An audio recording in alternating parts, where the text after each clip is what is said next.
Hello, everybody, and welcome to the Knighted Ones podcast, episode number 16. We are the only podcast that features a former UCF National Champion, a former UCF radio host, and several podcasters shooting the breeze, talking UCF sports. And as always, this week, we're going to pick up some of our discussion from last week, which is, the whole college football playoff discussion. We'll talk some portal and who we lost, who's coming for visits, who we're looking to gain. And then, we'll transition to a little bit of hoops this week. We had a very exciting game we got to watch against Ole Miss. Unfortunately, it didn't end the way we wanted, but it was still an exciting game nonetheless. And certainly for me, gave me hope for the future as we transition into Big 12 play. So we'll talk about this week. Unfortunately, we will be without Trey Neal this week. He dumped us for the Miami Dolphins game. I'm not a Doll fan, so I'm going to blame him for that. But if I was, I wouldn't, and he is, so I won't. But that doesn't mean we don't have the rest of the guys back. We actually got Alan Levin back. He was on a little bit of sick leave for last week, so excited to have him back. But first, we'll bring in Nobra, the producer, who's been doing such a great job for us. What's going on? Yeah, you never know what to say when you say hello. Never. You're just like, Ever. Hi. No, brain just goes flat. It goes smooth. Yeah, we got to do something for you. I think your brain's getting taken up by all that hair. So I don't know what's going on there, but we got to do something for an intro for you that's a little more excitable. Yeah. But Nobra's doing a great job for us running the back parts of I wasn't going to say the other part, so we didn't get a B already. Back parts of the production work for us, and we're excited to have him. Next, let's go ahead and bring in our good friend Alan Levin. Hey. Josh is making jokes about back parts production in the chat, but we got Alan Levin back. Super excited to see him on the mend. He was very, very sick. Felt really bad for him last week and the week before, but he caught something there and then caught something here, so he was down for the count for a couple weeks. Glad to have you back, my friend. Thank you. Glad to be back. All right, awesome. You do look a little bit thinner, so I don't know. Maybe. Yes, I haven't been eating much the last few days. Yeah, that might be one of those that Nobra edits. All right, Josh, last but not least, we're going to bring Josh Lazar back to the stage. Welcome back, Josh. See, Nobra, what you need to do is find a catchphrase. Phrase. So all you need to do is start with like, hey now, or something like that. You'll be fine. Okay, yeah. Glad to have everybody back. We want to start with a little bit of football this week. We still got some football to talk about. Soon enough, it'll be gone, and we'll be talking spring. We'll be talking about spring football. We'll be talking about spring games and the march and to a new season. So right now we're setting all the pieces in place for that new season with the transfer portal. Unfortunately, it's something that's kind of become part of college football. Before we had one signing period, then it became two signing periods, which our signing period will be 12/20. So we're hoping to hang on to all the 4 stars that we had signed and we're excited about for this class. And as we kind of transition into a new way of thinking, right? Because not only do we have that, but this year we also have the fact that folks can transfer whenever they want. So that was another piece of that's gone.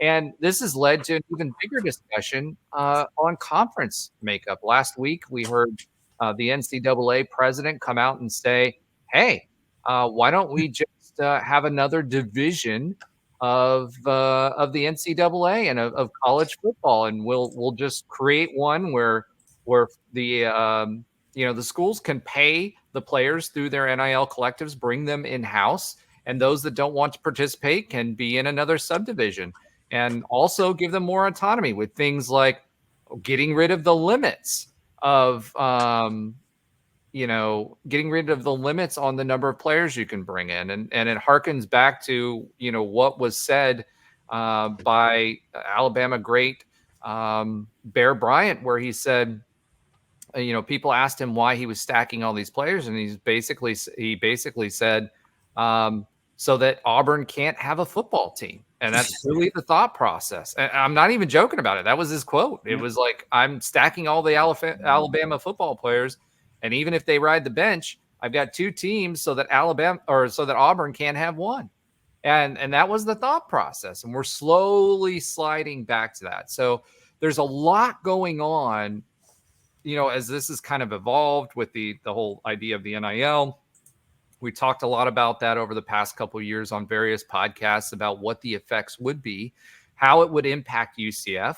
And now we're in the midst of it with basically a free transfer for everybody. And there's a lot to talk about here. So first of all, portal, transfer portal update. We kind of gave some updates last week. This week we have Keenan Cupid, Amari Johnson, Corey Thornton, which is probably the biggest loss we've had so far. Oh, yeah. And he just got picked up by Mississippi State. So it seems like we've got like a pipeline coming from UCF to Mississippi State lately with the lane train out there. Isaiah Paul, really didn't see him. Ole Miss, I'm sorry. Mississippi State. I don't know why. Mississippi State is the Libby. I don't know. I need another L car. I got one. Yeah, Lebby is just Lebby. The Lebby limo. Lebby limo. What was it? The Lebby limo. Lebby limo, man. The Lebby limo, yeah. The Neckbeard Express. Although we did have, I think Jeremiah Jean-Baptiste went to Ole Miss, right? Or did he go to Mississippi State? I think so. Yeah. So it's interesting, right? Because we've got a lot of UCF players that leave and go to NIL and have gone to Ole Miss or Mississippi State. And really the only reason they've gone there is not to win. It's to be in the SEC and to make a little bag, which made more sense when we were G5. But now that we're Power 5, it's all about the bag. So Isaiah Paul we had on there. Really, he didn't get much playing time. And Kervin's also leaving into the portal. So again, biggest loss so far seems to be Corey Thornton. Javon Baker actually, he was talking about the bag. He had some tweets about the bag. We mentioned that in a previous episode. And now he came back with one basically saying, look out if the three-headed monster comes back, basically talking about him, Kobe, RJ. Again, we kind of talked about last week that RJ was a heavy lean to stay. That seems to still be the case. I feel that if any of our heavy hitters were going to leave, unless it's to the NFL, we would have already heard them jump into the portal and into the fray, because that's where the biggest money is. And as people bring in these portal players, that budget is going to be less and less. So I'd imagine they've already felt those offers out and are in a position now where they're either probably going to stay. And we spent that week. Gus said he was going to spend that week making sure he's focusing on keeping the players they want to keep. And we're past that process now. What are you guys' thoughts on all of this? What's your read on how we fared thus far as portal losses are concerned? Alan, do you want to start us off? Yeah, sure. Actually, I think this was so far, I mean, obviously it's not over. There's the window is still open for transferring, but I think this is the best we've ever done at retaining players in the last couple of years since the portal has been invented. We've seen some big losses in previous years, whether it's O'Keefe or Baptiste or Tatum Bethune, Dylan Gabriel, some just major program changing losses. I mean, I'm exaggerating a little bit, but, guys that were not only bona fide starters, but they were, all conference players that were leaving and then have not only gone on to have success at their new schools. I mean, Tatum Bethune led FSU in tackles the last 2 years. Dylan Gabriel obviously had some good years at Oklahoma. So those were really huge losses that you felt. And I kind of said last week or the week before that there may be some guys that we flinch at, and that's what we had with Corey Thornton. But if Corey Thornton ends up being our worst loss, I think we're in a great position. I know that UCF has 25 guys that they want to protect, and they do everything they can to keep them on the team with the NIL budget that they do have. If they can keep that three-headed monster that you alluded to, I think it's already a success. I mean, yeah, maybe they lose another defensive starter, maybe they lose another offensive starter, but if you can keep those three guys in place along with the defensive line starters that are all, entering their senior year, like Ricky Barber and some of these other guys, I think it's a massive win, and it speaks to an improvement in our NIL and what SJ is doing over there with the Kingdom, and being able to accumulate the proper funds to retain our top talent, which I think is a testament to how far we've come in the last couple of years. And we're going to lose some guys. It's going to happen every year. But if you compare this to the last couple of years, when you lose a guy like all conference Matt Lee, all conference Dylan Gabriel, all conference Ryan O'Keefe, that this is a big win for us. It's a shame that you basically have to recruit your own guys every single season. They don't just want to play at UCF for the sake of the black and gold and the letters on their chest, but that's the world that we live in now with NIL. So, but I think we should be proud of who we've been able to retain. I don't think it's over yet. I think there are going to be some more guys, maybe some other ones that quote unquote make us flinch again. But if we can keep that three-headed monster, we're in amazing shape going into next year, and it'd be a lot less worse than I originally anticipated. So I'm happy with the progress we made and the guys that we're keeping, and the guys that are, proud and happy to stay at UCF. But I would want to caution that, let's see, because, we've seen in years past, even a guy like Jalen Robinson, who transferred after the spring game when the next portal window opened up. So there's still going to be time for that. But I do believe that UCF has made a stand to keep these top guys. And I think at least a good portion of them are going to stay.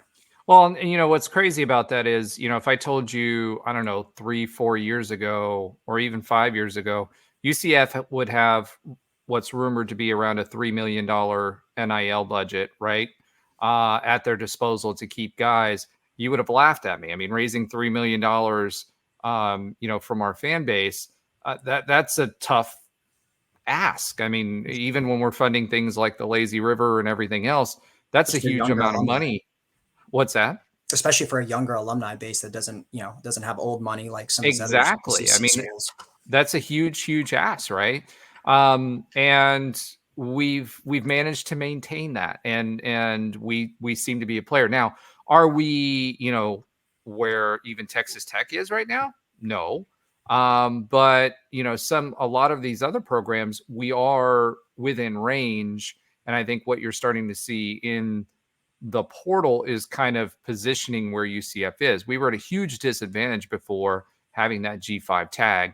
So now having that P5 tag, plus having a little bit of money to spend and being able to focus on the key players that we want to keep, I think that is a plus, because as you said, in between coaching, in between development, in between scholarships, in between recruiting to begin with, we spend a lot of money on these guys to bring them in.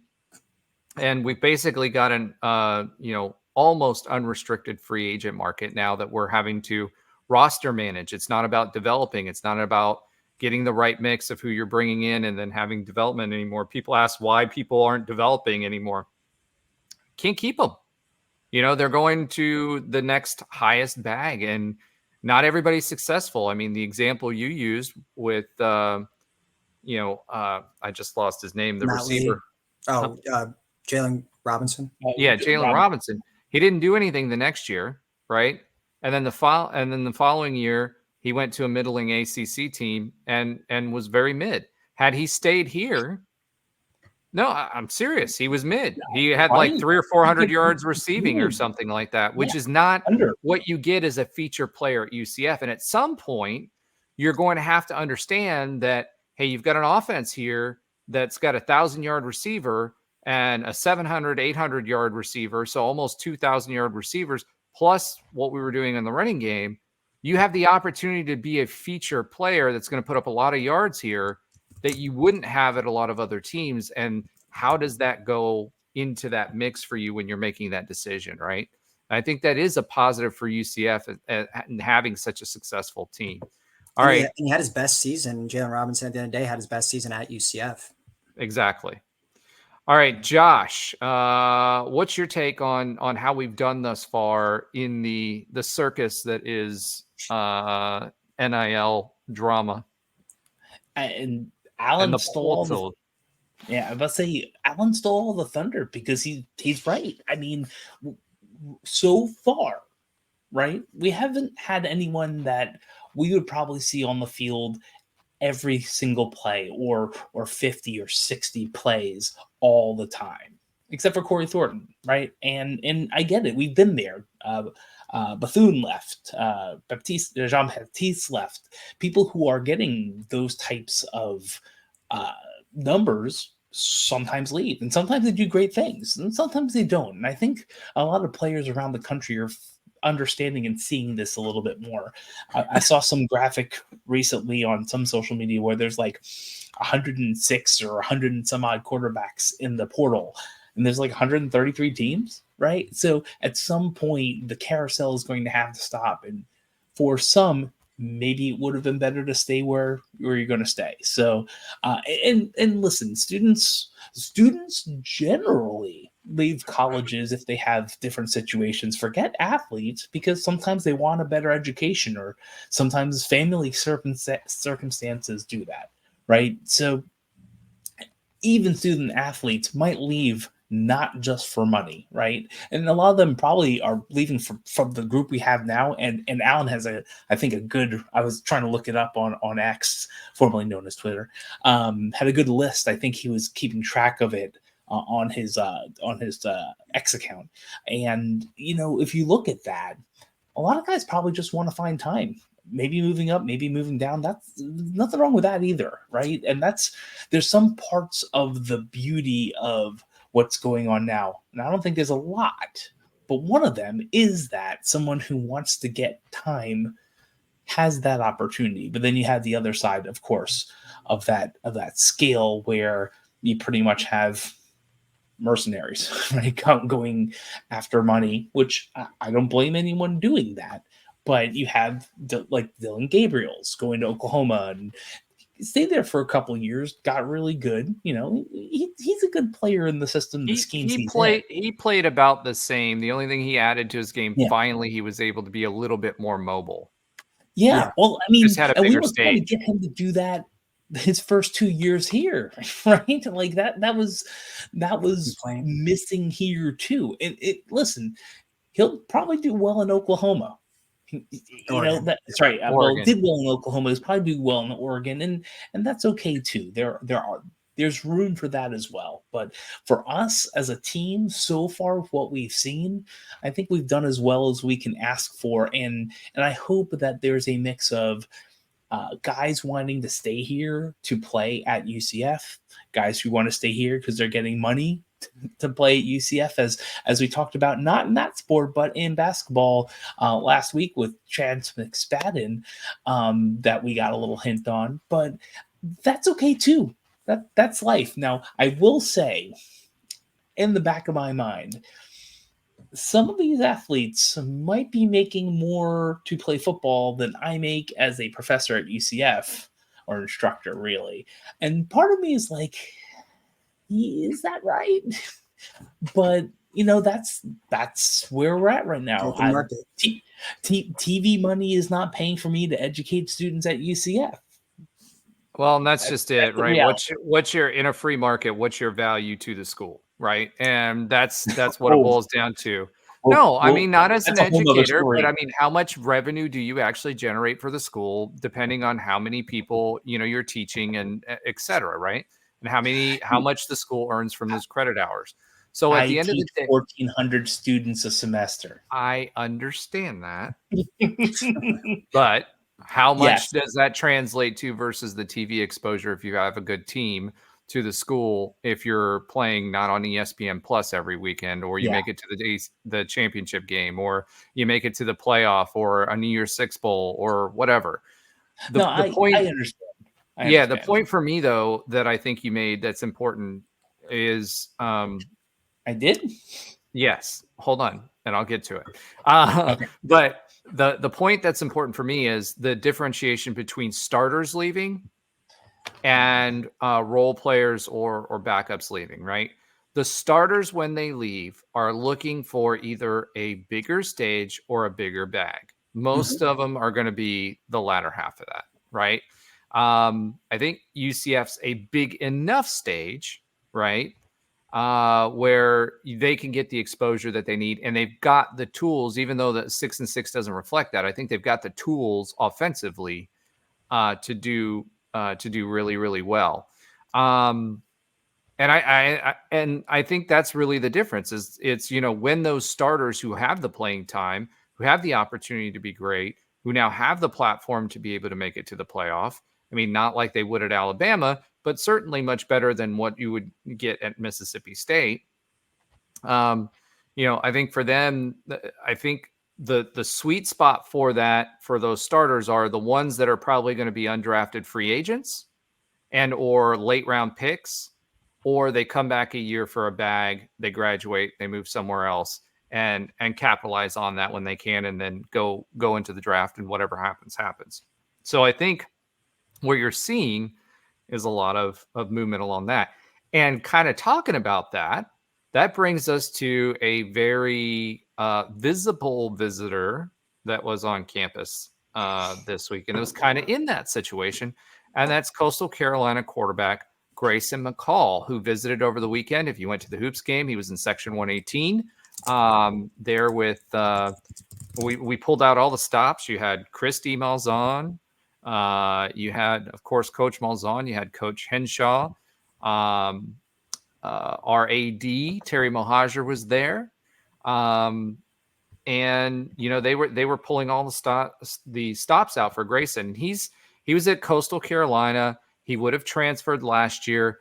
There were some hangups with some transfer credits where he couldn't transfer last year. He went, finished, graduated. He has 1 year left.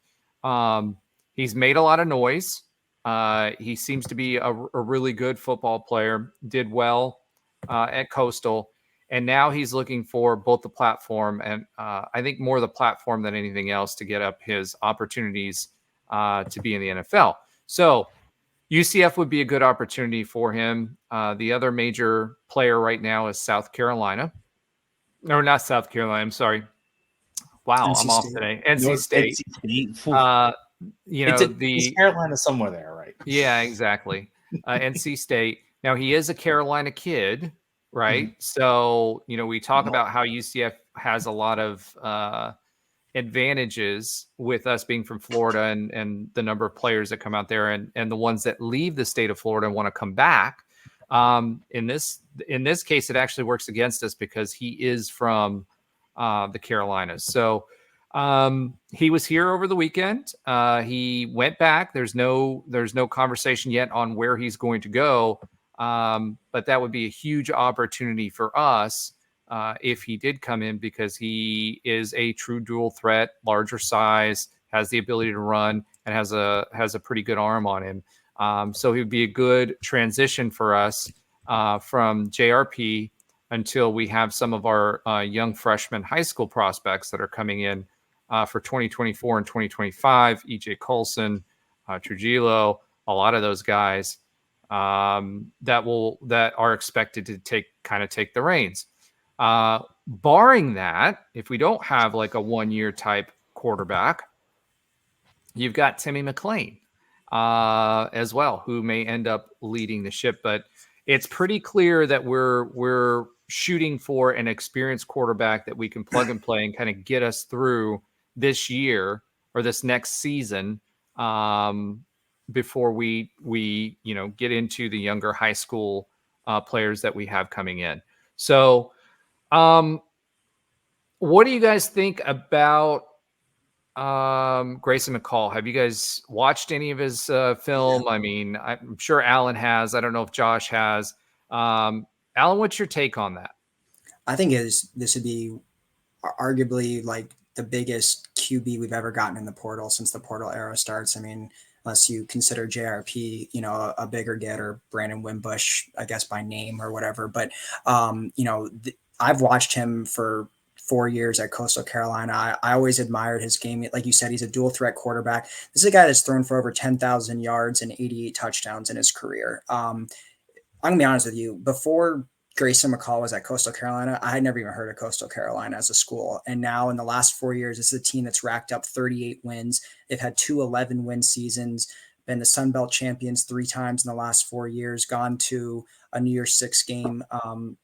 I mean, this is a program that he really helped turn around. Yes, you could say Jamie Chadwell was a big part of that as the head coach, but the 2 previous seasons prior to McCall being there, Coastal Carolina was 5-7 and 5-7.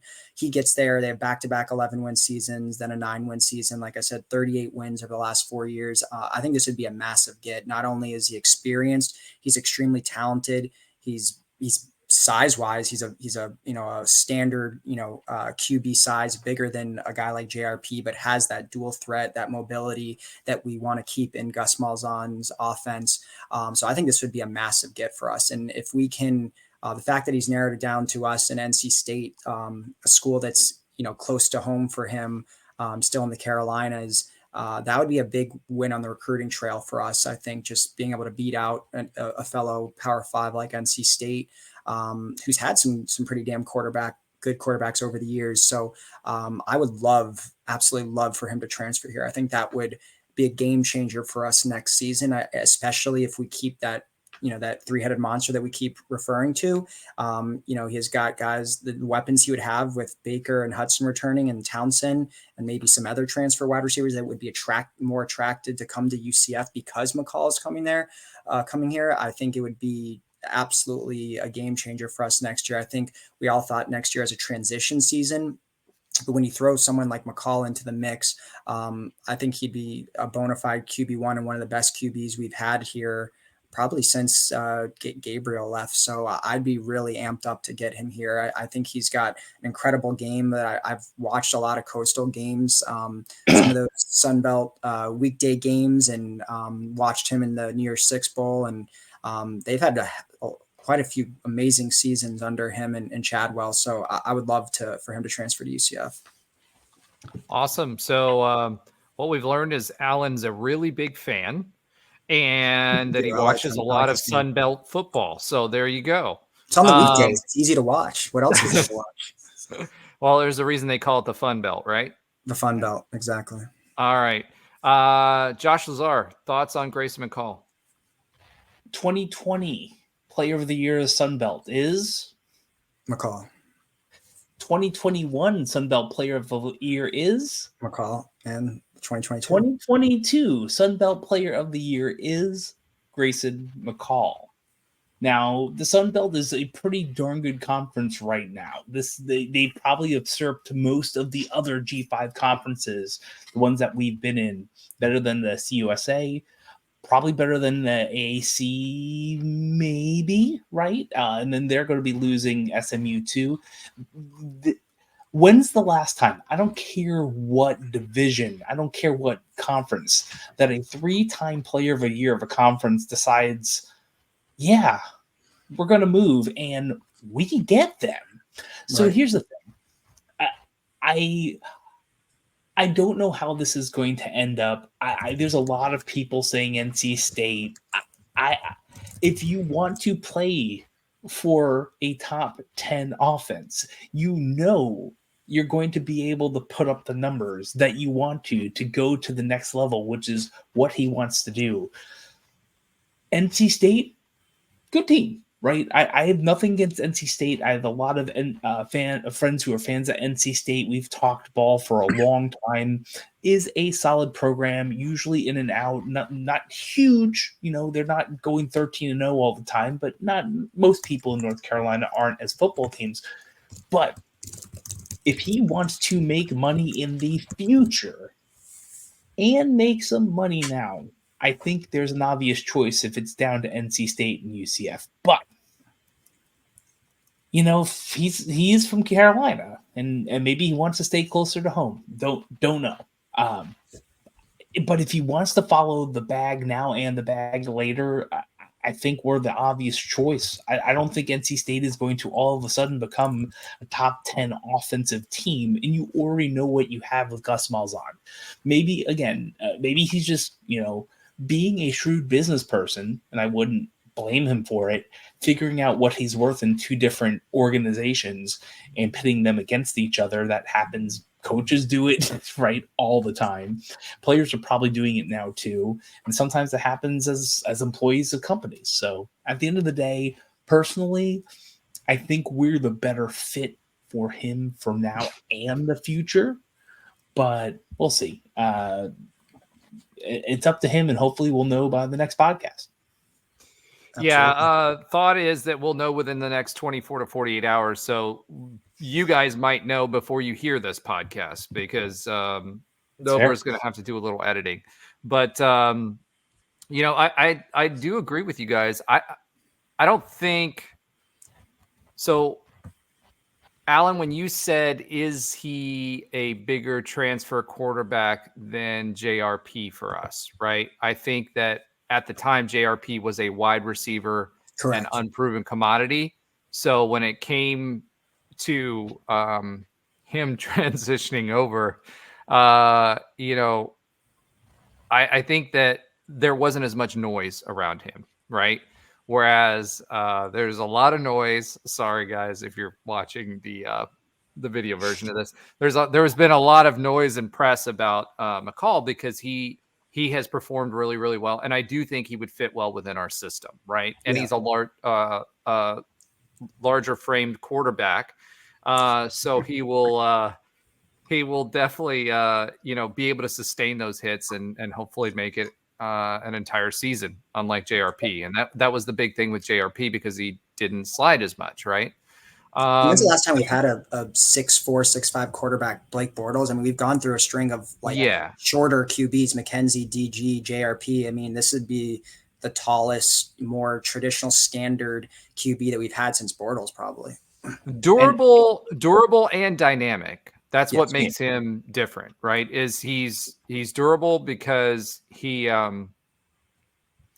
is, because of his size, and then at the same time he's also dynamic because he could run and throw the ball pretty well. As Alan put it, he's a good thrower. So he's a good passer. He's a good passer. Yeah. Well, we had some fun with that last week. So I agree with all that. And honestly, going back to what Alan was saying, and you talk about taller, bigger framed quarterbacks, every quarterback you listed from McKenzie on to JRP have all been hurt. And I hate that. Forget the team. I hate that for them. That's, no one wants to be hurt as a quarterback or in any other position, but McKenzie hurt and hurt his career. And I know he's living a great fulfilled life, and I hope he does the best, but his playing abilities got hurt. DG, that was one tackle changed his life, and you could say for the positive, gave him an out, got him some money, and hopefully he gets a bag and maybe he plays Jeff well in the NFL too. he followed Jeff Lebby. That let's just be real about that. Yes, but he would also have left either way. He was a healthy scratch at the end of the season to preserve his red shirt, which probably got him an extra $1 million in NIL at the end of the day. And then JRP, JRP at full strength or even 80% strength for an entire season would have changed the last 2 years. So I think, and it's interesting. We were talking about the Texas Tech transfer that didn't Tyler Shuck. Yeah, Shuck. And which I did say correctly, by the way, last week on the playback. So you guys need to get your hearing checked. He got hurt a lot, and who knows what will happen in Louisville. I again wish him the best. Hope he doesn't get hurt. All the players don't, but McCall might be the next quarterback to play an entire season at UCF if he comes here. It would be nice to see for everyone, including staying healthy as an athlete. It's interesting you said that about the health, because I also did a post on a page a few months ago that was the last time we've had a quarterback remain healthy in back-to-back seasons was Bortles in 12 and 13. Every quarterback we've had since 2014 has been injured in like when they're either in their first season playing or in their second season playing, or they were replaced. Like in Keen's instance, he didn't get injured, but he was replaced. So we actually haven't had a quarterback play 2 full seasons in a row since Bortles did in 12 and 13. And 90% of that has been from injuries, whether it was Holman getting injured or McKenzie or DG. So it's been a wild ride. It'd be nice to have a QB finish out a season, stay healthy. And I think we could have that, like you said, with McCall. All right. So now that we've kind of talked about one position of need, let's think about, what else does UCF really need? Obviously, linebackers. Wow. I got it in there right before you did, Josh.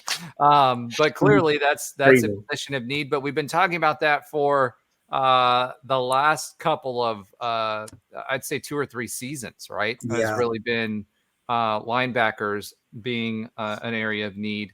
I think, we could definitely use a safety or so, right? Because we, one for depth and 2 for downhill tackling. I also obviously, pieces on the defensive end position. We've got some guys that we can rotate in there that are showing some promise, but that's a younger position. So we could use a defensive or more experienced defensive end as well as kind of like a stopgap. Ultimately making sure that we have a couple of linemen that we can stick in there as well, because we have some good offensive linemen. But I think that we need like 1 or 2 more anchors for, a really solid rotation, especially, that we're now playing in the Big 12, and the defensive lines are, larger individuals, right? They're larger players that we're playing against. So I think depth is going to be important there. We got kind of lucky this year. And then for D-line, we've got Walker, we've got Lee Hunter. We may not have Barber because he was hurt. He may want to go get a bag somewhere else. So it'll be interesting to see what happens with Barber with those 3. But that rotation's a pretty solid rotation where you can give each of those guys a little bit of a breather with those 3 guys. So few folks that were also on campus. Former 2022 top 50 recruit defensive back Kamari Wilson. So that would be a big get for us. Also from Hattiesburg, Mississippi, Jadarius Perkins. Both of those 2 were Florida players, and he's a safety. So that would be a good opportunity for both of them. Both of them had playing time last year at Florida, so they're not slouches. And I think that would be a good fit for us. And surprisingly enough, a couple of Cincinnati players. Yeah, some good ones too. Yeah, Miles Montgomery, who did a great job against our defense and is a very, very strong running back. He's compact, but he's very, very strong and is pretty quick. So that he's a good running back. Although I don't know with our running back depth where he slots in there unless somebody else leaves that we don't know about. And then Deshaun Pace, that's another big safety, and that's huge. Now he's got a lot of interest from a lot of different places because he's a very, very good player. But if we could somehow land him, that would be an instant upgrade on defense over what we have right now, and let the guys kind of mature a little bit. The young guys that are coming in. So what do you guys think as far as, I guess, Alan, what other positions of need do you see for UCF and what we need to fill in the portal? Yeah, I was actually creating a post today about what we need. And I actually think you could make a case that we need every single position we have a need at, maybe besides like special teams. Obviously went over quarterback. Running back, I think if we keep RJ Harvey, obviously the need lessens, but you talk about you never know if Johnny Richardson's going to transfer. He's been kind of unhappy with his playing time over the past couple of seasons. And you have a guy like Mark Anthony Richards who could graduate, and you already had Jordan McDonald transfer. So that's why I think we're in the running we're hosting a Cincinnati running back, because I would say we could use some depth in special we could teams use- the way that they played last year towards the fair. end of the season. Fair enough. Yeah. So running back, I think we could use a guy there. Wide receiver, that's up in the air, but we've already had 4 wide receivers transfer. So you talk about depth and the fact that we missed on our wide receiver transfers last year, and the fact that Baker and Hudson, this is definitely going to be their last year if they stay. So we're going to need some wide receiver transfers. And that's why you've actually seen in our upcoming recruiting class, we have 5 wide receivers in this class. So if we keep them all, the need is a little bit lessened, but I would like to bring in an experienced wide receiver. Tight end, I think, is a massive need. You have both the Holler brothers leaving and Zach Marsh-Wojan leaving. So really it just leaves Randy Pittman there. So I think we could use an experienced tight end. And then I think O-line after a linebacker is actually our second biggest need. Yes, we still have some talent there, but you have Paole, arguably our best lineman, leaving. You have Bula Schmidt, who graduated, and then you had the Drake Metcalf already announced that he's transferring. So that's like 3/5 of our starting lineup gone. So really it's just Marcellus Marshall. Yeah, but they all 3 of them played center this year. Yeah, but I think I still think we need to fill in some lineman spots there, though. I think that is a need for us personally. You already went over the defensive end, which I agree with, and then obviously linebacker and safety. But I would say really, I think we need the biggest needs to me are O-line, linebacker, quarterback. And then I think you can always use a couple more wide receivers. That's an area where I don't think we've been anywhere as deep as we were in 17, 18, 19. So I think we have some needs there. And this is the first time we really don't have like that veteran presence at tight end either, because we've had like Holler and we've had, Kamari Gamble and guys like that have been veteran presences at the position, Jordan Akins. We're not going to have that for the first time in a while. So there's definitely some depth pieces, I think, across the board. But like we said, I think linebacker, quarterback, and O-line are really the biggest needs. All right, Josh Lazar, any thoughts on that? Yeah, we need. I will say from what Alan's perspective is, I think like we're saying, we need everything. Because we need some depth, and there's definitely that's the difference between the American and the Big 12. Because when a QB goes down, you need someone. I mean, there's a couple teams, right? We'll talk about this later, but Florida State, whether it's right or wrong, and we'll get into it, isn't in the playoffs this year because Jordan Travis got hurt, which is. I would argue it wasn't just Jordan Travis that got hurt, but their second string quarterback got hurt too, and they managed 75 yards against the Gators. Yeah. I 50 yards passing. At the end of the day, I guess winning doesn't count. But that's why you need depth, right? And we definitely didn't have depth at linebacker. We definitely need more depth at tight end. I'm regurgitating some of Alan's stuff because usually he's pretty dead on this. But we can use anyone who will either push people in practice and get better competition, who will be great teammates and help build awesome cohesive units, people who will be the next man up. And we can use that pretty much across the board. I don't think there'll be any time where we're like, we're fine. Now, that's the interesting part is we have a lot of, and hopefully they sign, right? A lot of great high school players that are looking to join us relatively soon within the next 6 months or less. So that's going to be interesting too, because we saw this year there are a lot and a significant amount of freshmen that are playing and playing well. And I think the people who either redshirted or those will also bring their game up too. And I'm wondering how many of these between the transfers that come in and the high school players that might be good enough to play, maybe not week 1, but maybe close. So we could use help everywhere, and hopefully we get people that are great in the locker room and just good people. That's my hope. Can I just add I just want to add one more point, if you don't mind, Roger. I do. I mind 100%.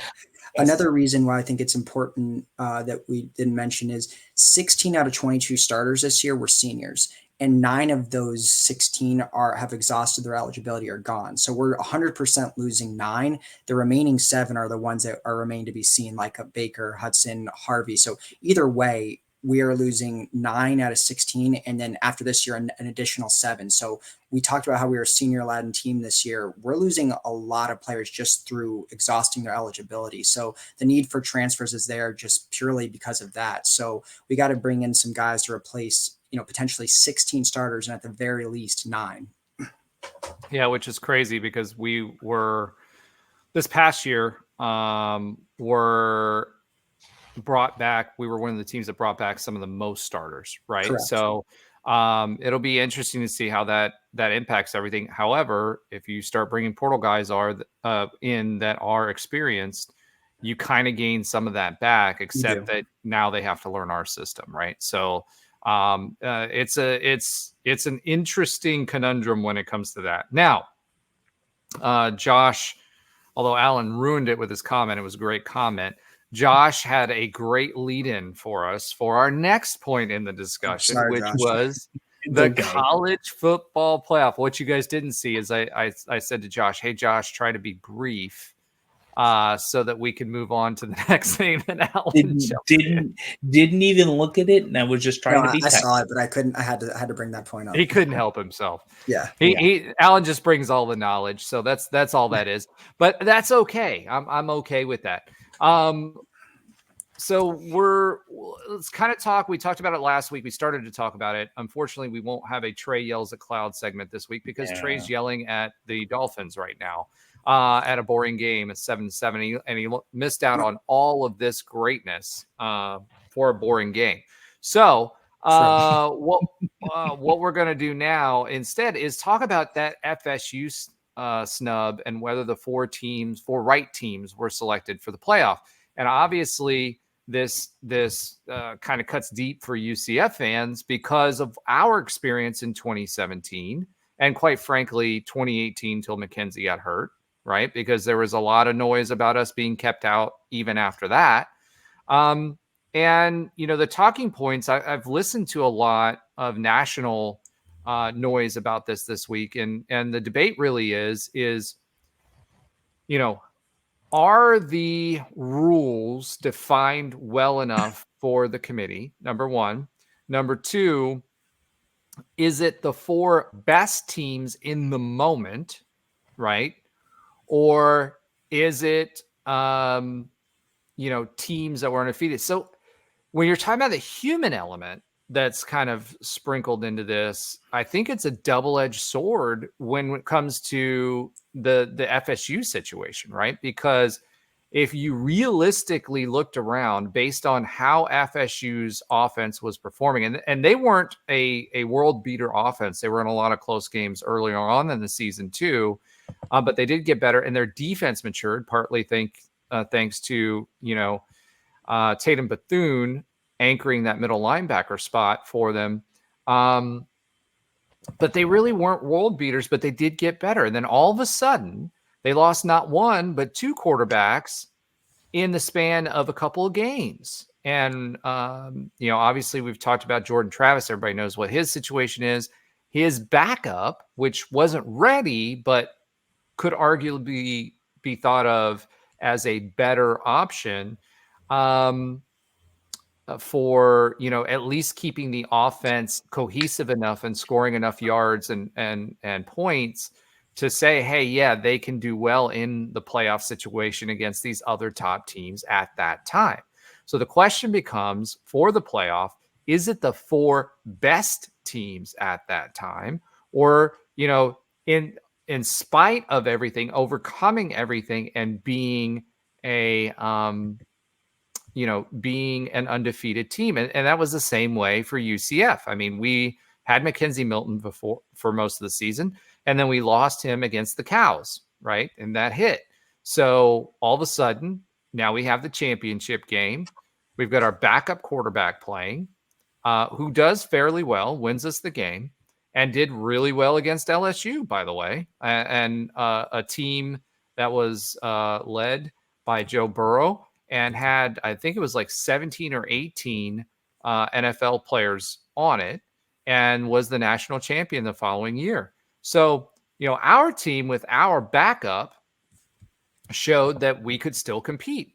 And almost we were within, 7-8 points of winning that LSU game. And really, if Burrow hadn't came back, after Joey Connors knocked him out, and he really shouldn't have come back. And I'll say that till I'm blue in the face. We would have won that game. All the momentum was there.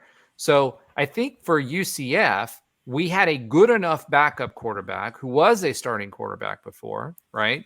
Who came in and led us through an AAC championship game, and then led us in with LSU. Now, how much did TCU stinking it up in the championship game, although they had to win to get there, influence that decision? Was it a TV decision, or is it really the best matchups that we could get for the teams and their rosters at that time? Thoughts, Alan?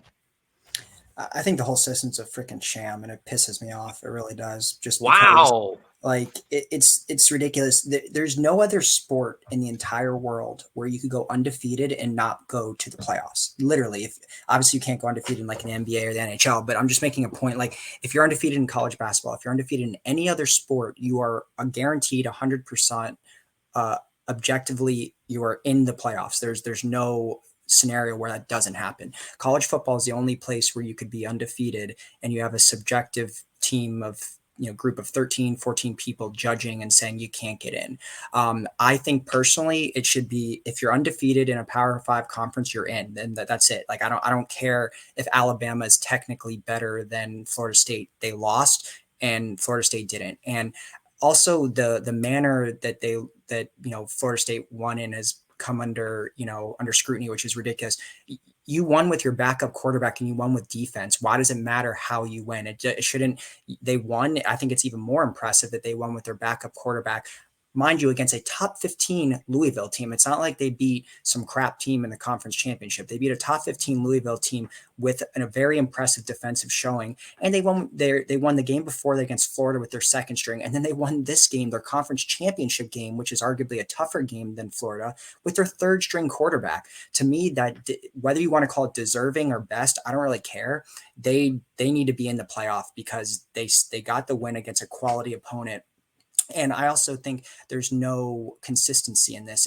I guarantee you right now, if Clemson was in the same exact scenario, undefeated, and they won the conference championship against the same teams, ACC, with their backup quarterback, Clemson is in the playoff right now. I have no doubt in my mind. I think it comes down to brands, and that's where we're. So are you saying that so that Clemson is a superior brand to FSU? Is that what you're saying right now? I think that's how the committee would view it. Yes, I do. I do think that they've won 2 championships in the last, 6-7 years. They've been to the playoffs 4 or 5 times out of the last 7 years. So yes, I do think the committee would view them in a better brand, and they would have more national recognition, which is absurd because Florida State's a 3-time national championship program. They're one of the most prestigious programs in the country. So I think it's an absolute sham that because they won with their backup quarterback. Who cares? Yes, obviously they're a worse team with their backup quarterback, but it doesn't matter. You play on the field, and if you can beat a top 15 Louisville, I don't know that they couldn't beat whoever they would have faced, Texas or Alabama, with their backup. Why not? Maybe it would have been a fully defensive game.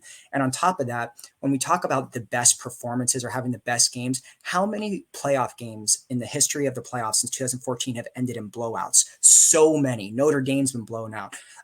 Florida State got blown out by Oregon. LSU blew out everyone they played that year when they were the best. Ohio State's been blown out. Alabama's been blown out by Clemson. Like there's been actually more blowouts in the playoffs than there has been close games. There's been very few games that have ended in legendary games besides like maybe Alabama, Georgia, and a couple of these other ones. But there's been so many blowouts in the history of the 10-year playoff that to sit there and be like, oh, well, it could be a blowout is ridiculous because that happens literally every single season. So I think FSU got absolutely screwed. And the playoff needs overhaul, which I guess is happening with a 12-team playoff. But when you talk about that brings up an interesting point for my next question, which I already wrote on the notes if you see it. So Yeah, it's just when you talk about most deserving versus best, I don't care if you're undefeated, you are one of the best teams. So call it deserving, call it best. You need to be in that playoff, and it's unfair. It doesn't make any sense. And I'm sorry, Alabama lost and Texas lost. And if you want to talk about bad losses, Texas lost to an Oklahoma team that ended up losing 3 games this year. So And Alabama lost to Texas. exactly. Yeah. So and then on the flip side of that, if we're really going to talk about the best four, if you really want to make the case that Florida State isn't a top 4 team without Jordan Travis, I can somehow get on board with that. But there's no way that Georgia, who won 29 straight games, all of a sudden is the 6th best team. No. Yeah. If you want to talk about the 4 best teams, No, the I two-time- agree with that. I think if Crap. they were going to do that, Georgia over Alabama 100%, but Yeah. they were in a tough spot because Alabama beat Georgia in the last game right before, this was all Right, so it's a out. recency bias, and Georgia isn't. Of course, Georgia is one of the best 4 teams in the country. There's 100%. If they play Alabama again, they could win. If they would have put Georgia in this playoff, I could easily see. No one would be like, "Oh my God, they lost Alabama and then they won 2 straight to win the championship." No one would be surprised. So the fact that Georgia dropped from 1 to 6 is an absolute sham in itself. So I think the whole system's crap, and I hate it. Wow. All right. I think that whole rant was an outtake. So I think Nobra, please make sure that we get that whole thing, whether we split it up in clips, because there were places where we could stop it or not. I think one of the other things that you mentioned that, and Josh, I'm going to sprinkle this in too, right before you speak too, Great. is consistency in the committee, because they rotate. And so the committee's decision-making and what they see in 2017 versus what they value and what they see and what it takes to get in 2023 are 2 completely different things. Yeah. All I'll say is this. I mean, FSU should be upset.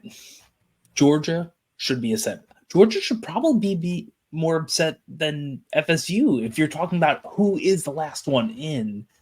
But now we're just kind of mincing the absurdity of what's going on here.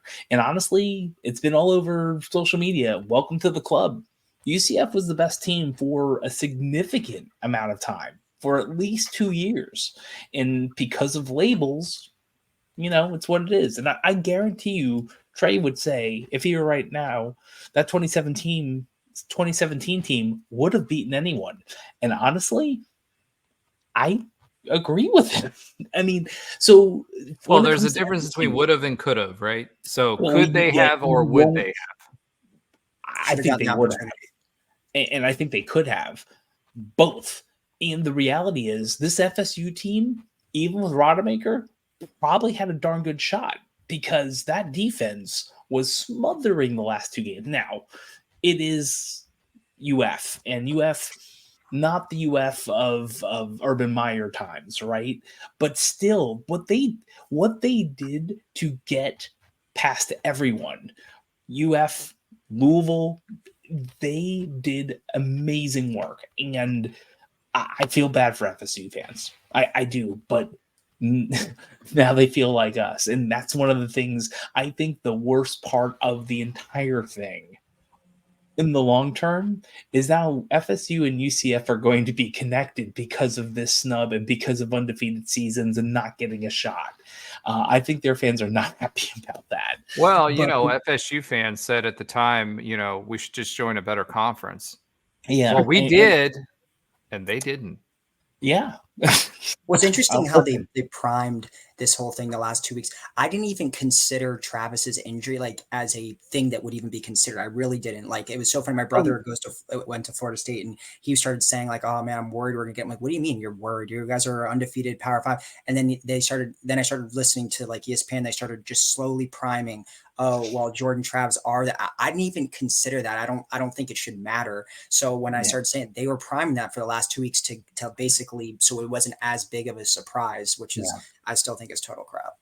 Well, last thing before we transition to hoops, right? One of the things that I wanted to kind of talk about there too is, did the ACC's participation in the alliance have anything to do with it? Because it was the Big Ten, the Pac-12, which basically doesn't exist anymore, right? Yeah. And the ACC. And so with the ACC making so much noise and stopping the playoff, which would have been a 12-team playoff this year and allowed FSU to be in, did they A, shoot themselves in the foot by doing that, or B, is it a little bit of payback? A, yes, B, no. They're that much that level of, so yes, they shot themselves in the foot by not getting the 12. And before you go down that point, I'll just remind you of the Big East, and that's all I'll say about that, as to whether that has anything to do with it or not. Because think about it this way: ESPN is not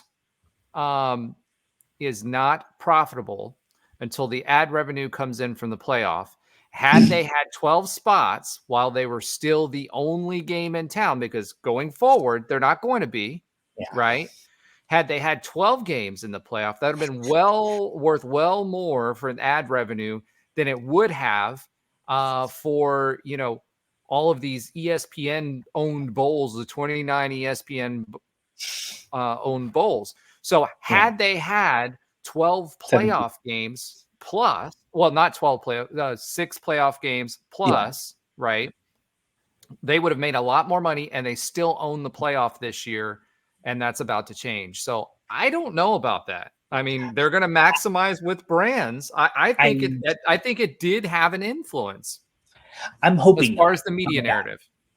But that whole alliance thing is so funny in hindsight, because all of us here are business owners, and you do something like that without a contract.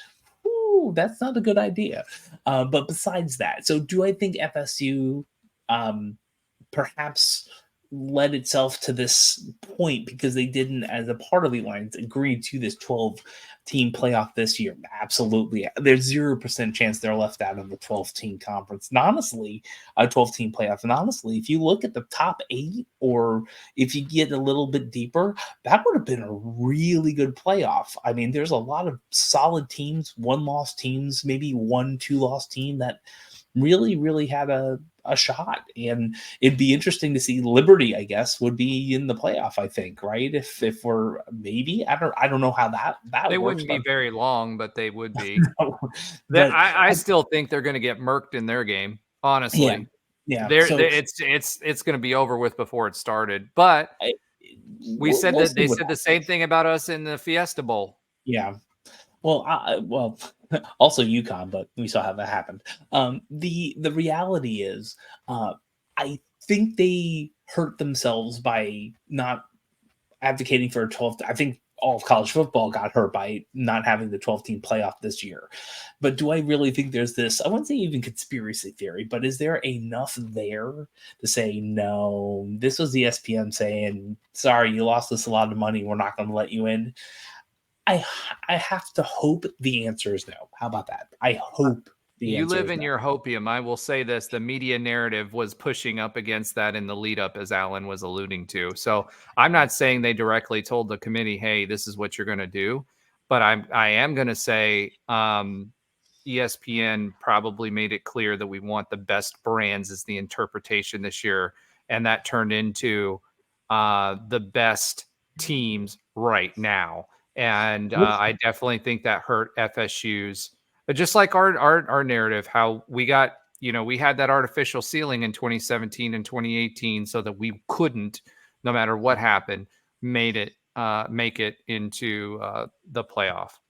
Alan? I was going to, just before Alan goes, I would say objectively, I know Alabama right now is a bigger brand than FSU, but I actually think FSU in the playoffs would have actually possibly brought in more money. It's a more compelling story than Alabama, in my opinion, because Alabama to me has been there, done that over and over and over again, whether deserved or not.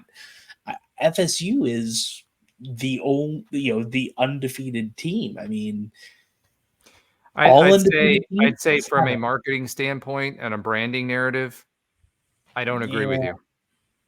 I think that Florida State is a massive brand. I think they're getting like also snubbed in that. I mean, there's a 3-time national championship program that's been in some of the biggest games in college football history. And it's not like they're been irrelevant for like a long stretch. I mean, after 2013, they were still good until the end of the Fisher era. Then they had a small down, fall, and then they've been pretty damn good for the last 3 years. So yeah, they're not as consistent as Bleep. Alabama. What? Bleep. Yeah, they're We're not a as clean consistent. show. Remember, we're What an I E said. for everyone, not what for I said. explicit. That's our phrase. We're a clean show. Yeah, they're not as consistent as Alabama, but the fact that they're not getting credit for being a huge brand when they are is absolutely ridiculous. And it's just also, I think there's something to be said that the 4 teams that made it are either SEC, Big Ten, or future Big Ten or SEC.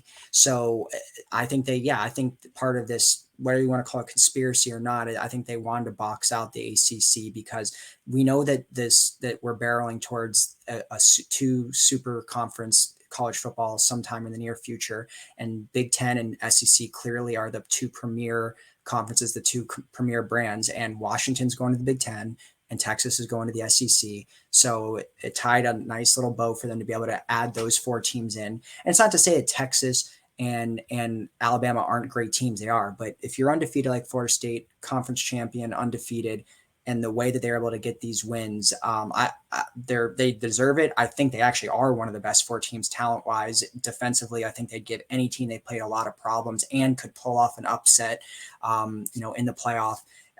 But yeah, I think the brands won, or I think the Texas thing, they've never been in the playoffs. There was that kind of that story behind that. And then you have Alabama, they beat, big bad Georgia. Everyone doubted Nick Saban and now he's back. So I think they went with those brands and those storylines, and yeah, it's a farce. Well, and I'll say this too. Our good friend Ben Stout has joined the show. As I've mentioned, we're going to have him on for his hoops, but he talks a lot of football too. So I'm going to bring Ben in a little early because he's chomping at the bit to talk about this. And I'm going to say this as well. When it comes to, and there's Ben. Hey, Ben. Hey, Ben. Hey, guys. How's it going? All right. It's going great. Alan is waxing poetic on everything college football playoff. He hates everything. He wants to burn it all down. And Ben, the tall glass of stout, joins the show. Look, you even got your own tagline there. I don't know if you noticed that, Ben. I'll say this, Alan. One of the things that I think is of note here is the timing of the NCAA president coming out and saying, hey, we might blow all these conferences up anyway for a consolidation of brands through the NIL version. So that would be a way for them to reorganize and consolidate brands. I think that works well for everybody involved. If TV's happy, if the conferences, the major brands are happy, then the conferences will be happy and people will get squeezed out. You saw that with the Pac-12. All right, Ben, you had some things you wanted to say on this. So I'm going to give you the floor and let you wax poetic on your thoughts on the playoff and whether, the 4 best teams or the 4 most deserving teams or whatever they want to come up with for their particular brand picks for this particular playoff game was the right move. So the floor is yours, my friend. Yeah, I know you guys. I'm sure you guys have been talking about this for a while, so I'll try to be as brief as I possibly can. Be on a topic that is very hot right now. There's no brief in this topic, so you say what you think. No, there's definitely not. Friend. And I'll preface it by saying, obviously I bleed black and gold. There's no doubt about that. But I'll say that I grew up just as big of an FSU fan as UCF.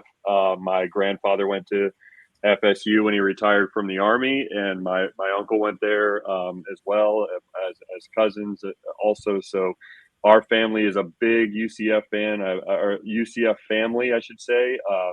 I have aunt and uncles that graduated from UCF when there was FTU, but also a huge part of my family is FSU fans as well. So I've been really paying close attention to FSU this year as well. like I do every season, and I've been to a few games. I went to the Duke game. I went to the Wake Forest game, and I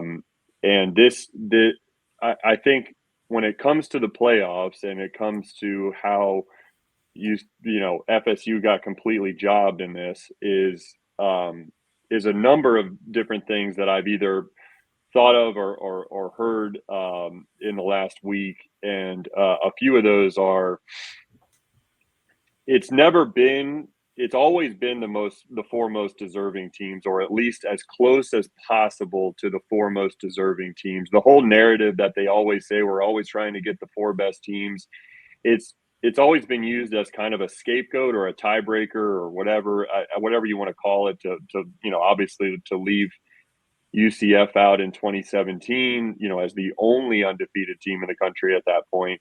So it was used in 2018 against UCF. It was almost like they were relieved when Mackenzie Milton went down and got hurt. I almost feel like that kind of hurt FSU in this year, because it was like, hey, we've used the excuse before and it kind of worked, so why not, right? But this FSU team this year, I mean, and we've seen college football playoff championship teams, the teams that actually won the whole thing, win for this reason and this reason alone. It had nothing to do with the quarterback in the past. We've had teams that have special defenses, like completely, dominate in the college football playoff, not because of their quarterback, but because their defense was special and generational and on a roll. And you can't watch FSU football over the last 4 weeks, especially, but really all year. I mean, it started with the LSU game to start out the season. The reason why they beat the eventual Heisman Trophy winner, they beat them down in that game on a neutral site, is because their defense played amazing. And people always wanted to talk. What was wild to me is that they played against a Louisville team in the ACC championship that had averaged a lot of points and put up a ton of yards. And everybody was talking about how good their offense was, and their defense held them to nothing. Play after play after play. Every time they had to make a play, they did. And it's like the committee didn't even care about that. It's like, instead of saying, oh, it was their third string quarterback and that offense really was different than what we had seen under Jordan Travis or even Tate Rodemaker, which, by the way, that third string quarterback wouldn't have played in the playoffs. It would be their second string quarterback, Tate Rodemaker. And they want to say that offense isn't good enough to play in the playoffs, but it's like, what about the defense? Well, that defense is good enough to beat anybody, certainly to keep any team in the country, in a game, that's for sure. And so I just think that it was any reason that it was put forth, as to why that they were kept out, I think is a bunch of BS. And I'll just say one last thing, because this was somebody else brought this up, and I wish I could give them credit. It was just like a TikTok video or something that I saw on this topic that talked a lot about the defense, just like I did. But one of the things that I think blows up the whole narrative of, we decided that Florida State wasn't good enough to be in the top 4, so we kept them out. Like, that was what they said. But I think one of the things that destroys that whole narrative is that if that was the case, and the reason why you put Alabama in is because they were the SEC champion that beat the number 1 team in the country, the team that you thought was the best team in the country all season. So that's the reason why you put Alabama in, then why did you rank Florida State ahead of Georgia? So I think that's the number one thing that blows up the whole argument. So, Ben, the whole Georgia thing, we mentioned that earlier, right? So one of the things about the whole Georgia thing is that team won 29 straight. They beat their teams convincingly. They have a stellar defense. To me, if anything, I think it's a bigger job Like I could accept FSU being left out more if they put Georgia in. But I Yes, understand agree. why they couldn't, because they had just gotten beat by Alabama Yeah, by 3 points. by 3 points, right? I understand why they did what they did, but at the same time, I think I could understand FSU being left out more if we're talking about objectively the best teams in college football, Georgia is one of those 4. And I would put them over Texas. I would put them over Alabama. Yeah, well, I'm with you. And I think it was just like Cincinnati had to have everything fall in place like last season in order to make the play. Did too. What's that? Houston did too when they played. 2 seasons ago, I should say. Yeah, 2 seasons ago. They had to have everything fall in place in order for them to make the playoffs. Like, just like that being the case. This season, the chaos scenario, the scenario that every FSU fan wanted to avoid going into the final, playoff rankings, is they didn't want Georgia to lose like that game. I mean, it was the chaos scenario that like FSU fans didn't want. And the reason was because a lot of them knew what actually happened was going to happen, is that they were saying, well, we can't leave the SEC out. For some reason, the college football playoff can't leave the SEC out. Oh my God, that would be just terrible. So they can't leave the SEC out. And so we have to put the SEC champion in, but all of a sudden, oh man, now they got a problem, right? If they put the SEC champion, they got one loss. And who's the other team? Oh yeah, it's a 1-loss Texas team. And so, yeah, I mean, it just kind of became a foregone conclusion that they were going to put both Texas and Alabama in. And I just, at the end of the day, it's just a horrible, decision that was made. There's, you're kind of delving into what I said before, which is, when it comes to making that decision, right? And what brands to put in, right? Yeah. And it's ESPN's playoff alone, and they didn't get to 12 because of the ACC. This is their last time to cash out on these huge ratings advertising dollars. So who do you put in? You've got to put Alabama or Georgia in. You put Texas in because they've got a huge fan base. FSU's fan base has kind of dwindled. And their following has kind of dwindled after Jimbo left. I don't know, man. It's the ratings. I don't want you guys to have to rehash the conversation. I get it. I kind of came in the green room in the tail end of that conversation. I don't want you guys to have to rehash it, and I don't need to extend it that much longer. It's just, and I agree with you. I mean, I get it. Alabama's Alabama. I would argue that Florida State has a bigger brand than Georgia. I mean, by a mile, actually. But Alabama's Alabama, and I get that. And Georgia's would have been the defending, potentially defending 3-time national champion, which would have been something very, very special. And I get that. So, but to think that Florida State doesn't have a brand is crazy. But I also will say I agree with you that the narrative was pushed by ESPN from the moment that Alabama looked like they were going to win that game. Like when it looked like Alabama was going to take it, almost like the email came down from the top and everybody was ready with their talking points. Like we see it in politics a lot, right? Like how why are all of these talking heads on TV all talking about they're saying the same line, right? Because we all know that those things are coming from a central source. It was wild to watch the lead up to the ACC championship game, and I mean it was like, oh yeah, it doesn't really matter. Why even play the game? They're not going to make it in now that Alabama's won. It was so wild to see everybody say it on that panel before the ACC championship game. They're sitting there right on the field. They're they're there like right outside the field of the ACC championship game, and they're talking like this game doesn't matter. And one last thing I'll say is not my original comment, but I thought it was a good one. Is that back in the days of the BCS, which I'm not saying that that's a perfect system, or I'm not trying to go backwards. That's for sure. But even up until I would say this season, like you could really make the argument that in all of sports, like college football had the most important regular season. That was always always like the tagline, right? Nobody has a more important regular season than college football.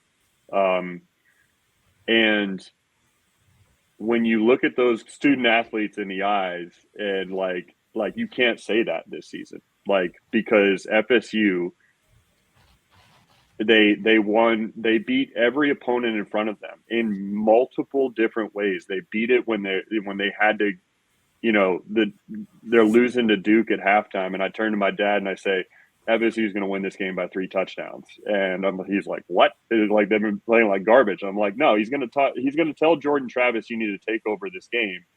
And they came out in the second half, and Jordan Travis took over the game. They won that way. Then they beat teams like Louisville and Florida. They beat them just on the backs of their defense, like just incredible play after incredible play when they needed it from their defense. They carried them in the game. So that they just won in multiple ways, and just to have that taken away from them because a committee in a boardroom where no sports are played, basically just decided that didn't matter, and I think it's just a travesty. I think it's really wrong, and they can hide behind the fact that we're going to 12 teams next year and none of this crap matters. And the media, whatever the media says that matters is the only thing. There's no doubt about it that they really screwed Florida State in this situation. Yeah. So harkens back to Mark, the voice of UCF football. They played them all. They won them all. Yeah, would have been in the championship, right? I mean, UCF, right? As UCF fans, that was the same argument we had, right? Yeah. Irrespective of anything else. All right, we do need to transition to hoops because we're 122 in, and Alan, I think, took up 35 minutes. But apparently, some things are happening in the NFL game right now that Trey's attending, but we don't care because we're here talking hoops. No, that's not Trey. Sorry, we're live. That's Tommy Cutlets. Oh, man, okay. He's balling out. He's doing better than Jordan Love at QB, and he's doing better than Saquon Barkley at running back. Off the hoops. All right, off the hoops we go. All right, so real quick, I figured we'd have longer to do this, so maybe we'll do a part 1 and part 2. So this is part 1 this week. Ben, share some things that NOBRA, as part of our UCF Student Re-Education segment, should know about Kirk Speraw and why he was so important to UCF basketball. Well, I mean, when it comes to the Division I era, I mean, he was somebody who really, kind of ushered some more consistent success, kind of helped UCF really build the foundation in the Division I basketball era of, solid, really good defensive teams that were going to be extremely prepared. And we may not have the best talent on the floor, but we were going to understand any way that we could possibly beat you. You've heard me say it before, Roger. Kirk is, Coach Speraw is the. Now, I wasn't necessarily blessed with great coaches growing up, as far as great basketball minds. Like my high school coach was a pretty good coach, but he was nowhere near what I experienced once I got to UCF and got in front of Coach Speraw. But I'll say, as having that experience growing up, like there were multiple times my freshman year where coach would say something either in preparation for a game or just before a game would start, where I would like, I could honestly remember like thinking to myself, like, holy crap, like that makes total basketball sense. Like it was from an X's and O's perspective, like he was just really intelligent on how to prepare for a team, and his assistant coaches like kind of treat off of that or kind of, you know, trickle down from that. I mean, it was just, there just wasn't a time that I could remember. I mean, you know, being a guy that was on the end of the bench, but, you know, trying his best to just, you know, help anybody that was playing, you know, big minutes to really win this game, you know, win the game that was in front of us. It was just, there wasn't a time that I didn't, you know, I could ever remember our teams being surprised on the court by something that the other team did. He just had us really prepared in practice for the games. There was moments of him being, I would say, I think from the outside looking in, you know, you would probably think he was like a big time players coach. You know, I wouldn't necessarily call him a players coach in the sense that like he, you know, like he let us get away with a lot of stuff. That's for sure. Like he was a pretty hard nosed coach in practice, but he knew how to have, you know, he knew the moments that we needed to have fun, and we did that. And we had great assistant coaches, at least in my era, that certainly helped along with that kind of stuff too. But you knew that it was important to him that we felt like we were really confident going into the games, and the best way that he knew to do that is to make sure that we were super prepared. I mean, we had a lot of talent on those championship teams in the early 2000s, but a lot of the times we had a deficit when it came to, you know, some of the teams that we were playing against, and we were able to make up that deficit, and more so because we were just really prepared for our opponent at each night. And it was a requirement to play your butt off and, you know, play as hard as possible, but also play intelligent. I'll say one last thing, that just a kind of an insider thing that I remember he said, is we were getting prepared for the ASUN tournament my sophomore year, the year 2004, where had a great regular season, broke the school record for wins in a row. And then we went into the conference tournament as the 3 seed, because Belmont and Troy State were really good at that time as well.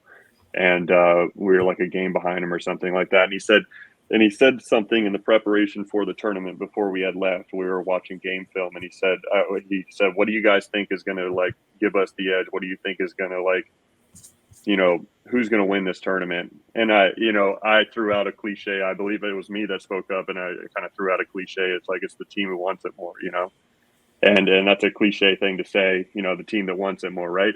And a lot of coaches would have been like, yeah, that's the one, you know, that's it, you know, the team that wants it more. And he like, he brushed it off in like a really good way. He didn't like totally shut me down, but he was just like, no, it's not about the team that wants it more, because the team that's going to win this tournament, if you don't want it, you're not even going to be close to the end of this tournament. Like if you're not, all these teams want to win it. Like they want it bad, you know? And he said, but it's about the team that can harness those emotions and execute the right game plan that is going to win this thing. Executing the right game plan in the big moments, that's what's going to win this thing. And so it just kind of, that kind of thing just stuck with me. You know, it stuck with me in life. You know, it's just, you know, once you get to a certain level in anything in life, it kind of, you know, everybody kind of wants it at a high level. But are you going to be prepared, and are you going to execute the plan that you put forth for yourself or for your company or for whatever, your team? Then, you know, that's what will set you apart. And that was something that kind of reminded me there. All right. Wise words for Nobra and the rest of the student population at You Can't Finish Under Construction Forever and a few other acronyms that we all learned. Yeah. But that's actually a good pivot point for us, because this last game that we just watched with Ole Miss, I think one of the things I said in text talk was, who wants it more, right? And and then you came back with the execution in the right moments, and I think that was the difference in the game on this game. It wasn't who wanted it more. I think UCF proved in this game against Ole Miss that, hey, they wanted this game. They fought to literally the last 6 seconds of this game. Oh yeah. Defensively, they turned it up in the second half. You watch that last sequence where we got the steal, then we blocked the inbounds. We got the shot off. It got blocked, and then had we had 1 second left, we would have been going into overtime, because we were there to put the ball back when it was blocked. So this game was not a who wanted it more game. This was who executed fundamentals at the right time. And quite frankly, Sellers having a terrible game, the worst game probably of this entire season. And that's not on him. Yeah, Everybody gets tough a timing bad on that game. part. Yeah. But the timing, love to get your take on the game as we kind of talk about this, and then we'll get into a little bit more of the details. But what did you see on this Ole Miss game, and what is the takeaway as both a player and a coach? Yeah, so I think from a really positive standpoint, or at least I'll try to spin something that was not great for us that was actually a positive in the long run, I guess you could say, is that we played a team that was undefeated, that should be ranked come next week. I'd imagine. I imagine they'll be ranked come next week. Should get a lot more attention than it has, I believe. But they're an undefeated team that came into our building, and they were hot. They are hot, and we took them down to the very, as you just mentioned, Roger, the very last second, while shooting under 20% from the three on the game. And I say that because took a team like this, an undefeated team, to the wire, that poor of a shooting performance from the game. And I know that during our text talk during the game, and I agree with you, Roger. I know that you've talked about 3-point shooting being a little bit of an issue on this team. We don't have like a pure knockdown shooter. I mean, I think on the season, I have the stats up here. I got to pull them up, but I believe Jalen Sellers has taken the most threes on our team, but he's shooting under 30% from the three, and so that's got to improve. I'll say about the 3-point shooting in this game though against Ole Miss, with the exception of a short period of time, maybe about 15-minute mark in the second half. Okay, so 5 minutes into the second half, there was a little bit of a run that Ole Miss went on, and I thought that it was a short run, but I thought that UCF might have. Sometimes what happens in the Dawkins area in particular, the last 3 or 4 years, when the other team starts to press and go on a run, not press like full court press, but kind of impose their will and go on a run, we kind of fall back into this one-on-one game, and sometimes that results in bad shots. So with the exception of that about 3 or 4 minute stretch where we did take some bad shots, in particular from three, that were contested, and we kind of fell back into this one-on-one game. With the exception of that, I would say we took 22 attempts from three in this game, and I would say a good 18 of those were quality looks. They were, for the most part, our guards getting downhill, like Darius Johnson or even Jalen Sellers to a point, but really Darius Johnson and Shamari Allen getting downhill, getting into the paint, and they're kicking out to shooters on the outside, and we're getting good looks, and they just don't fall sometimes. And this game, I think I think that if we're being, not even rose-colored glasses, but really, kind of speaking honestly and objectively and watching that game, like the majority of those shots were good looks and looks that you'll take on any given day. They just didn't go in. I mean, you got guys like Tierno Silla who have certainly settled for the three-point shot in the past seasons, but this season he's hitting it, but he's also like, doing some good things in the mid-range and by the basket. I think he's really stepped his game up. I mean, he went 0 for 3. Jalen Sellers, as you mentioned, Roger, goes 0 for 5 from the three-point line. I mean, he just struggled, and that's going to happen, especially when you go throughout the season of kind of carrying us. But overall, I was really encouraged by what I saw. You had some stretches where, some short stretches where we kind of had to get it together, and Coach Dawkins had to use a couple timeouts there in the beginning of the second half that he probably wished he had towards the end. But he had to stop those little mini runs that they went on. And for the most part, you saw continuously throughout the game that this team responded to those runs. I mean, they stayed in it. They got the stops when they needed to, and I'm sure we'll get to it, but Marcellus Avery he made 3. If we would have won this game, we'd be talking about Marcellus Avery. In my opinion, we'd be talking like solely about the 3 or 4 defensive plays that he made in the last 2 minutes of that game. Well, him and Shamari Allen. Shamari Allen too. Yeah. I mean, that dunk was number 1 on SportsCenter today in a losing effort, number 1 play in the country in a losing effort. That dunk was coming down the lane was just, it was a game changer. I mean, it was the exact spark we needed at the right time. He kind of took it upon himself. So that, you're right, Roger. I mean, 10 minutes left in the game, that stretch where we really came together, that dunk was part of it. There was his 3 defense. Or 4 plays in a row that Shamari Allen did a lot, on both ends of the floor.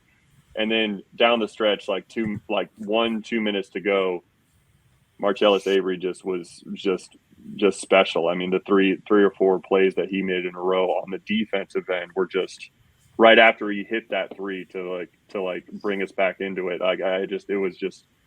We got some pieces on this team, so that's exciting. That was, a couple things just to build off what you're saying, and I'll let the other guys kind of take the floor a little bit here. Jacksonville, when we played them, we won 94-52. We shot 45% from 3, right? That's the missing component for us to add to our paint presence, because we've got a really, really good group of guys that had good paint presence. And one of the things I said in the text thread, from the onset, we had a plan. And Dawkins said after the game that they never changed their plan. And what was it? Attack the paint to get them to foul because of their bigs and get their bigs off the floor. And that was the first thing I texted you guys. What was it, 2 minutes in, 3 minutes in that we were doing, right? I saw that. And it was a smart play because they had 2 7-footers. So if we can get them off the floor, they don't have the depth in size that we do, right? That was an advantage for us. The second thing that really hurt us in the first half, but not so much in the second half. They kept putting Flanagan or somebody else out at the 3-point line, and then collapsed everybody to the other side, did a cross-court pass, and then they had a 3-point shot. This team that we played, Ole Miss, only averaged 3 3-pointers a game coming into this game. They shot 5. They knocked down 5 within right after the half. And then we locked down on that. That's been a bugaboo for our defense the entire year. But what we did to offset that is we were pressing. And I love to see the press. And the last game and last show, we talked about the fact that we I mentioned that I hated to see them trapped. They had these guys trapped in great positions, but then they let them out of it, right? This game, they didn't do that. And even though there was a few 3-point buckets that came off of that, right, it really was a heroic effort for them to be able to do that. I mean, the one in the corner where he lost the handle and it was going out of bounds. And then he threw it across court and they got a 3-pointer, but they adjusted even then. So I'm seeing progress defensively in our effort. We've never had the depth. And I don't know if you guys remember when Johnny first came in, his thing was transition offense, and we're going to play aggressive brand of basketball that includes the press. And we're going to press all game. He has not had the depth to do that. The thing that this showed me, and we even sprinkled in a new player this week, right? This team has depth because it didn't matter what configurations we were going in there defensively. We had a lineup that worked against their lineup each and every time. And there were 5 different players on the floor. So I think from a coach's perspective, right now, we have the best overall team that we've had, not necessarily the best players, but the best overall team that we've had in a really long time with depth, which will go a long way as we get into conference play, especially considering these guys were all thrown together. I've not seen a team gel like this in a very, very long time to gel this quickly. Usually it takes a season to get where they're at. So, and I'll just quickly say about the depth. I think the first time, because we have had depth in the last even 5 years or so since we made that big run, but we have had depth, but this is the first time that we have true quality depth.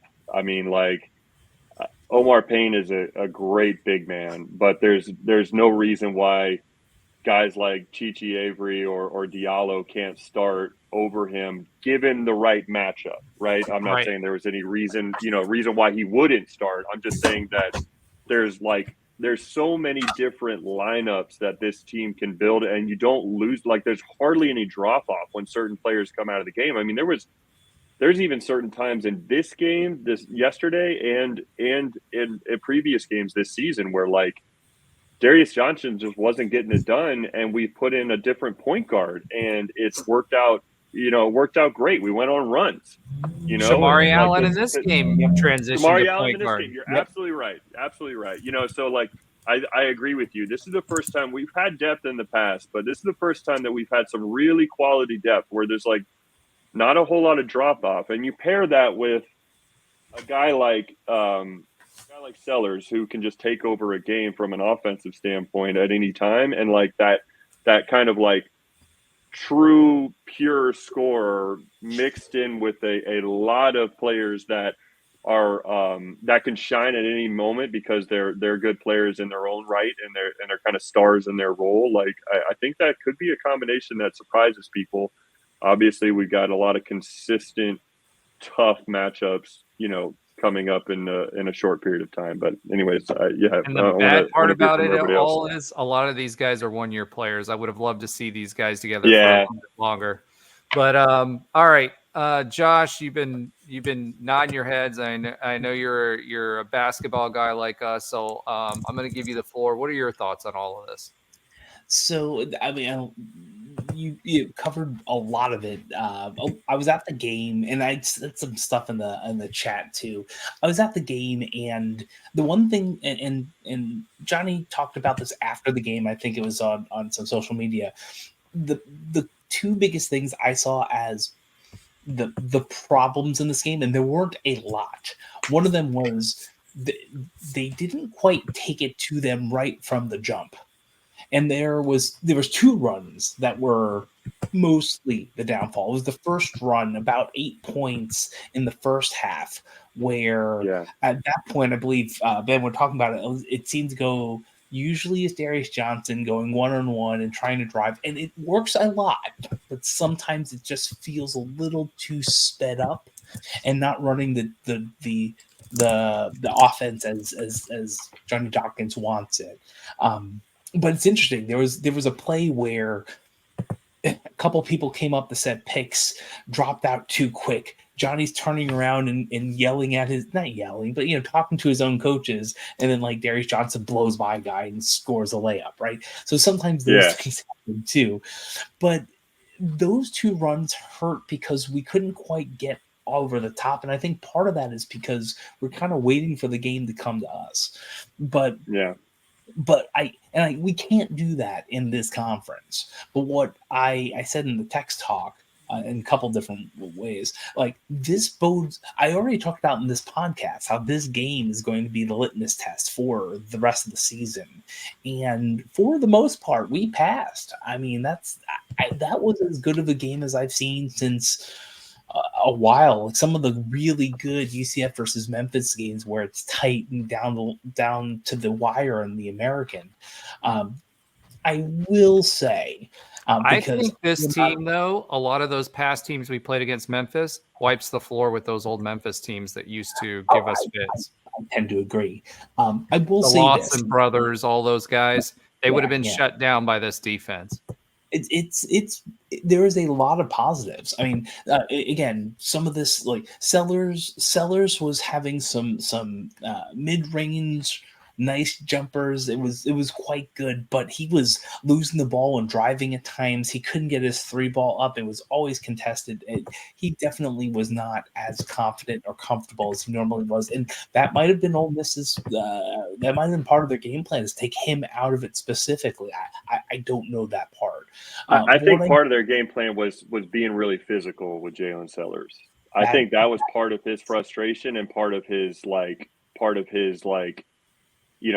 thing that threw him off a bit. Now, obviously, I don't want to use too many excuses, but I think we all know, and watching that game, I mean, there was a lot of contact on both sides, but down the stretch, it was, I mean, they let him play the first half, but the second half, like especially even on that last sequence, you could see the ref did not want to make the decision on whether this game was going to go into overtime or not by not calling that Shamari Allen. I think you gotta give him a chance to put him on the line. I know we don't get. I'm sorry, Josh. Go ahead. Yeah. No. All I'm saying. So here, that's where I was going. I can say this because I am not a player, nor am I a part of the team. The refs hosed us a bit. And I can say that from multiple different things you might have not seen on TV.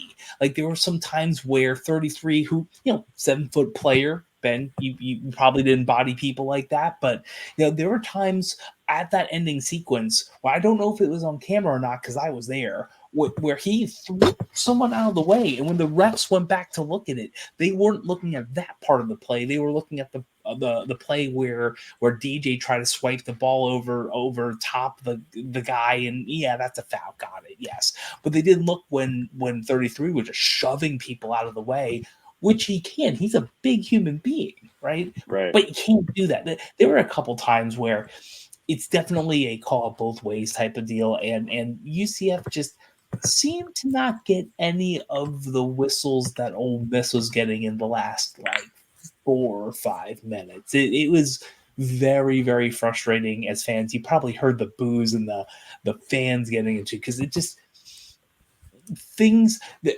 there was one play, again, you probably didn't see on TV, where we get the ball, before we're even driving the ball to the other end of the court.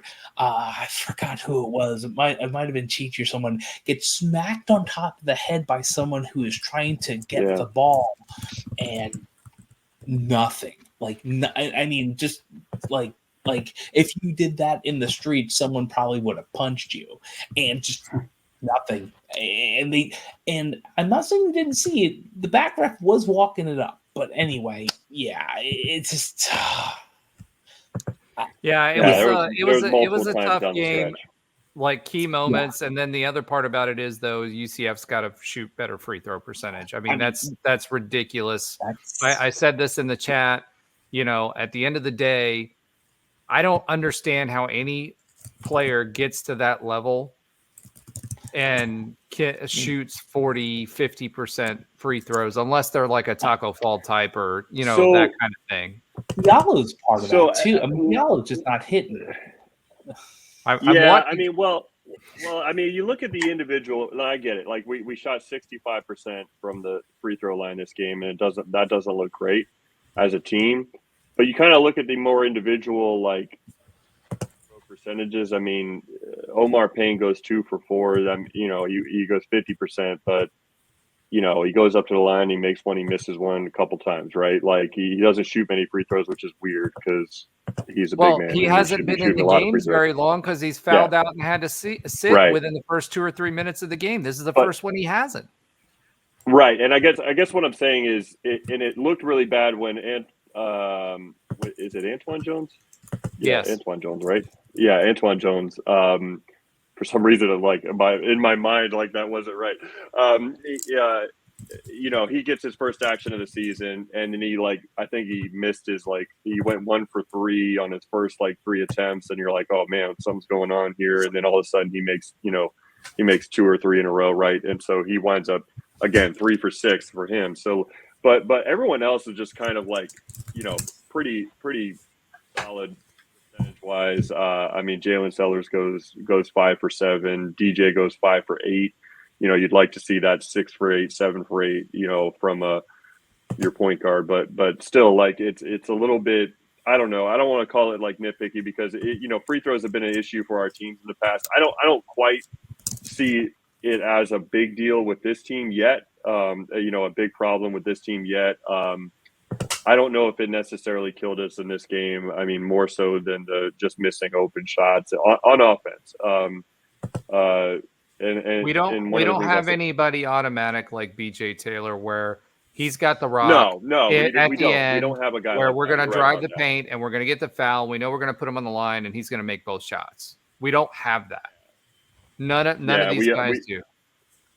Yeah, I mean, the main guys with the tendency to be aggressive and get downhill and try to get to the basket and draw a lot of fouls, we've ever since BJ Taylor, we've been looking for that guy, right? Like we're looking for a guard. Like we've said it since, maybe unfairly, since Darius Johnson came in as a freshman. Before he came in as a freshman, you looked at his high school highlight tapes and you say, all right, here's a guy that's got a good size as a guard. He likes to get in the paint. He likes to finish through contact. And you're just praying that he's BJ Taylor. And I think that's pretty unfair probably for DJ to live in that shadow. But hey, I mean, that's what happens when you follow a great player like BJ. That's what happens when you're playing Big 12 basketball and you're D1. Well, yeah, certainly, Roger. It's more than what one. I'm just saying is the improvement from the line is what we haven't quite seen out of Darius Johnson. We've actually seen him improve on getting in the paint and finishing through contact or making the right decision for his teammates. But we need to see a more improvement from the line, especially when he's the one getting to the line the most. I'd agree with that. Yeah, I think the big thing you said there was he's getting better at the decision making. Last year he was so wild late. Even multiple games in the beginning of this season, there was an issue with him turning the ball over. But I feel like in the last few weeks I think he's been challenged by Dawkins to clean that up. I think it's been a real focus on his part. I agree that, I mean, in this game, I thought he was great. I mean, obviously we blew out Jacksonville the other night, but he was great in that game as well. I mean, he's stepped up his decision-making a lot better because we can't survive the conference slate if our point guard is turning the ball over like he was for stretches at the beginning of this season, but certainly in years past. All right, Alan, our ace reporter from the Central Florida Future who started watching basketball again. What did you see this game? I'm sorry. I've been trying to get you in. We're all just super excited about what we saw because it was such a great game. But what was your takeaways as our ace reporter? I never stopped watching UCF basketball. I just haven't been as passionate about it. It was when I was in school when it was my beat for the Central Florida Future and Night News. But yeah, admittedly not as much as I'm into the football team. Sorry, Ben, don't mean to offend you. Oh no, you don't have to apologize to me, Alan. I get it. But yeah, no, I mean, for me, it was interesting. I thought that they won a couple of key battles there. I mean, outside of obviously the shooting, which was glaring from free throw, obviously from the 3-point percentage as well. But, we were able to pretty much dominate points in the paint, and then we out rebounded them by 10. So to have those kind of key statistics, it's disappointing to walk away that game, with a loss, but my takeaway was kind of a little bit what Josh said. I think we kind of passed the eye test to some degree of being able to beat an undefeated team, an Ole Miss team that was 8-0 going into this game, in a solid SEC basketball conference, and really were kind of that Duke-ish type of miss there at the end from winning that game. It was unfortunate. Obviously, they did make a lot of mistakes and they didn't shoot well. And I think free throws obviously hurt us. And I think that ending sequence there with the free throws, where I think he was probably trying to miss that second free throw, but then it bounced in there off the top. Yeah, missing that first one killed us for sure. Like, because he's going out of that timeout. Johnny is saying, make the first one, miss the second, and then he missed that first one, and it just kind of blew everything up. That was just bad. That's exactly right. And I think free throws I said this in the last pod, that free throws have kind of been a problem for UCF basketball for a number of years. There was in that BJ Taco area, there had some good years, but I mean, they're shooting under 70% this year. And, they're, I think, third to last in the Big 12 in free throws. And I think the charity stripe, you have to be able to make the shots there. But my question for you, Ben, I mean, how much confidence, being able to hang tough. I mean, it was at home, but being able to hang tough with an Ole Miss team that was undefeated and nearly walking away, does that give you, some more confidence as we get closer to the Big 12 schedule? Because, let's be honest, at this point, we've been kind of beating up on bad teams like Jacksonville and stuff like that. But does this game give you some confidence that we can maybe hang, maybe not the Kansases of the world, but at least maybe the middle to upper middle tier of the Big 12? Yeah, I mean, I think my thought on what we can do in the conference hasn't necessarily changed from the time that we've talked last on this pod, as far as being able to compete with almost any team in the conference, and being able to hang with them and battle it out and give ourselves a chance towards the end of these games to pull it off, right? I think that there's a bottom tier in this conference, which obviously, preseason wise, we were certainly a part of. And I think that even those who have been paying attention would probably say that we're probably still in that bottom four opinion wise outside of maybe our UCF bias, I guess.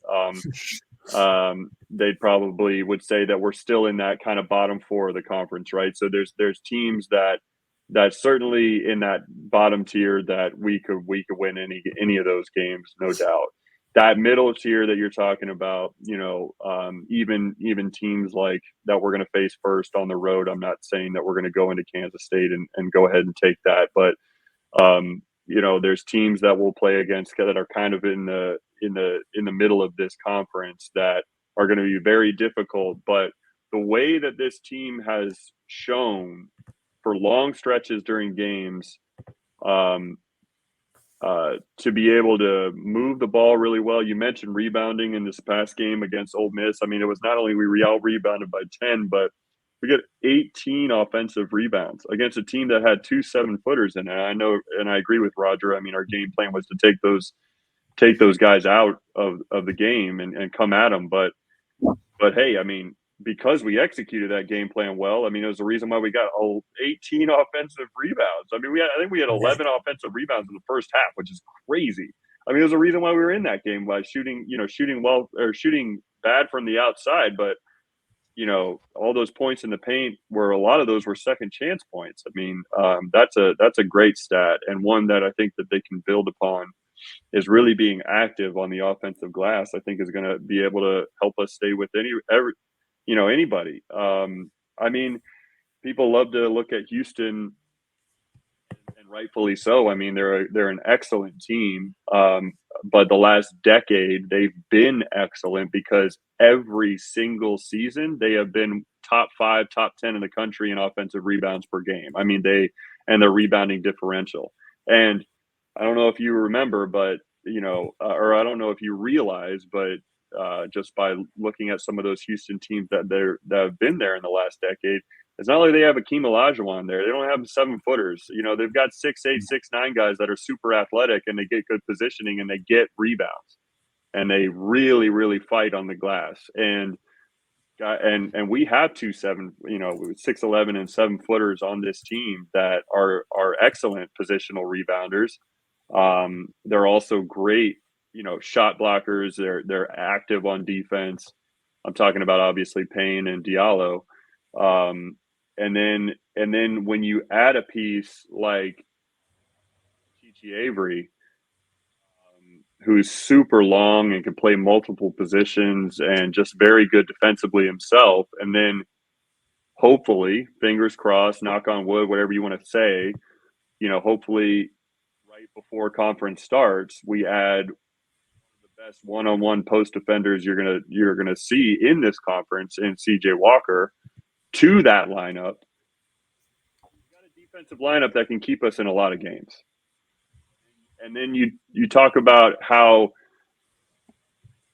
Johnson, if he can be smart with the basketball and get into the paint and drive and kick, and and then obviously Jalen Sellers, continue to be a true 3-level scorer, improve his outside shooting a little bit, but a little bit better, or even get him in position where he doesn't have to kind of create off the dribble. Like maybe he, we get a little bit better, set plays that kind of get him the ball in space a little bit more,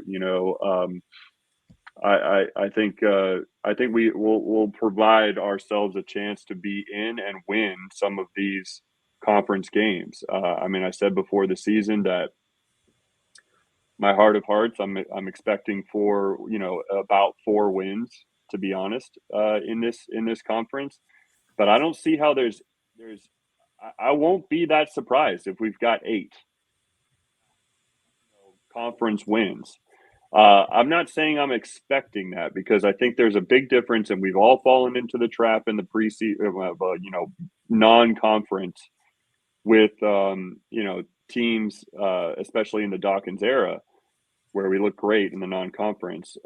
But Right. So I'm certainly not saying that I'm expecting, 9 conference wins, which would basically, the Jones era. Yeah, or the Jones era for that matter. You're right about that. We haven't been great. We're not great in the CUSA or the American Conference, really in conference play. But I wouldn't be surprised if we stretch to that. I think I'd be disappointed if we were at 2 conference wins at the end of the season. I'd be about what I expected at 4, and I think that we have the potential to capture as many as 8 or 9. But I've been, as we've all said on this pod, like I've been very impressed with this group, the way that they play together, the talent that we have, the length that we have,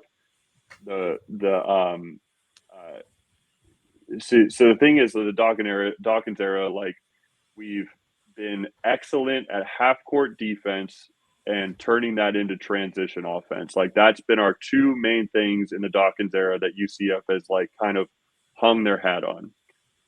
When we had that magical team in that 2018, 2019 team, right? Like, they were like, those 2 things were just so far amplified, because you had Taco in the middle of that half court defense.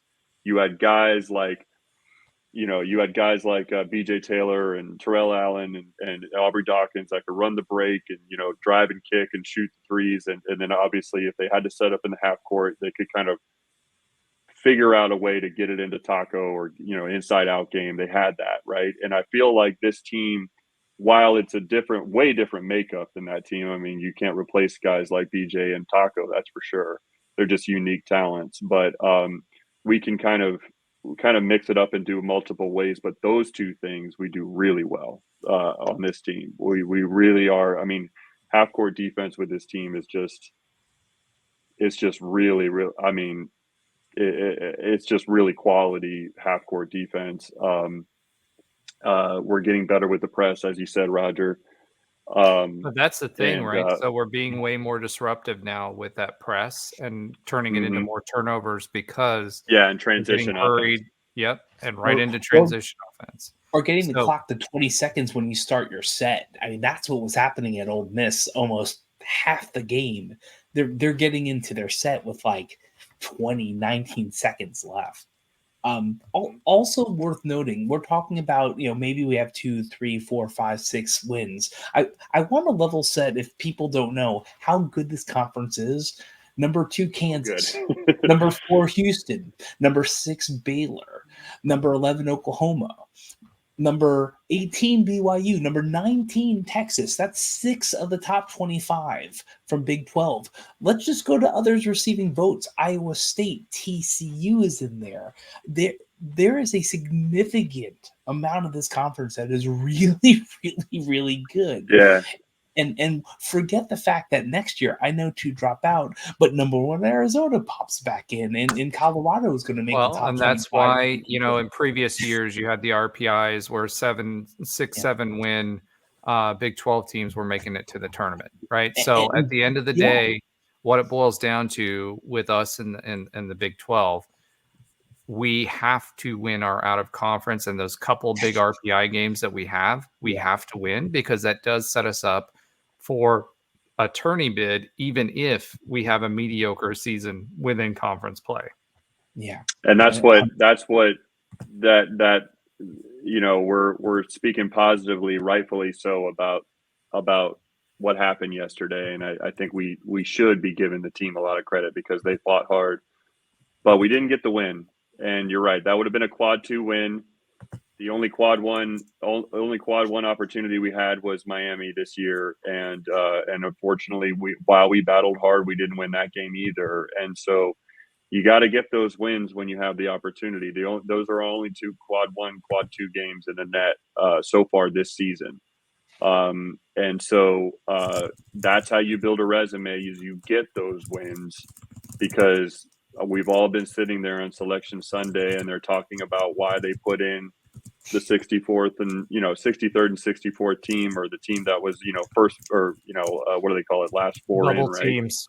Yeah The last 4 in, and the reason, and they always do point back to, well, you remember back in late November, early December, when they got that win against X team, that's always what they're pointing to, on top of the conference wins that we need to get. And last thing I'll say is, on this front, on the conference front, is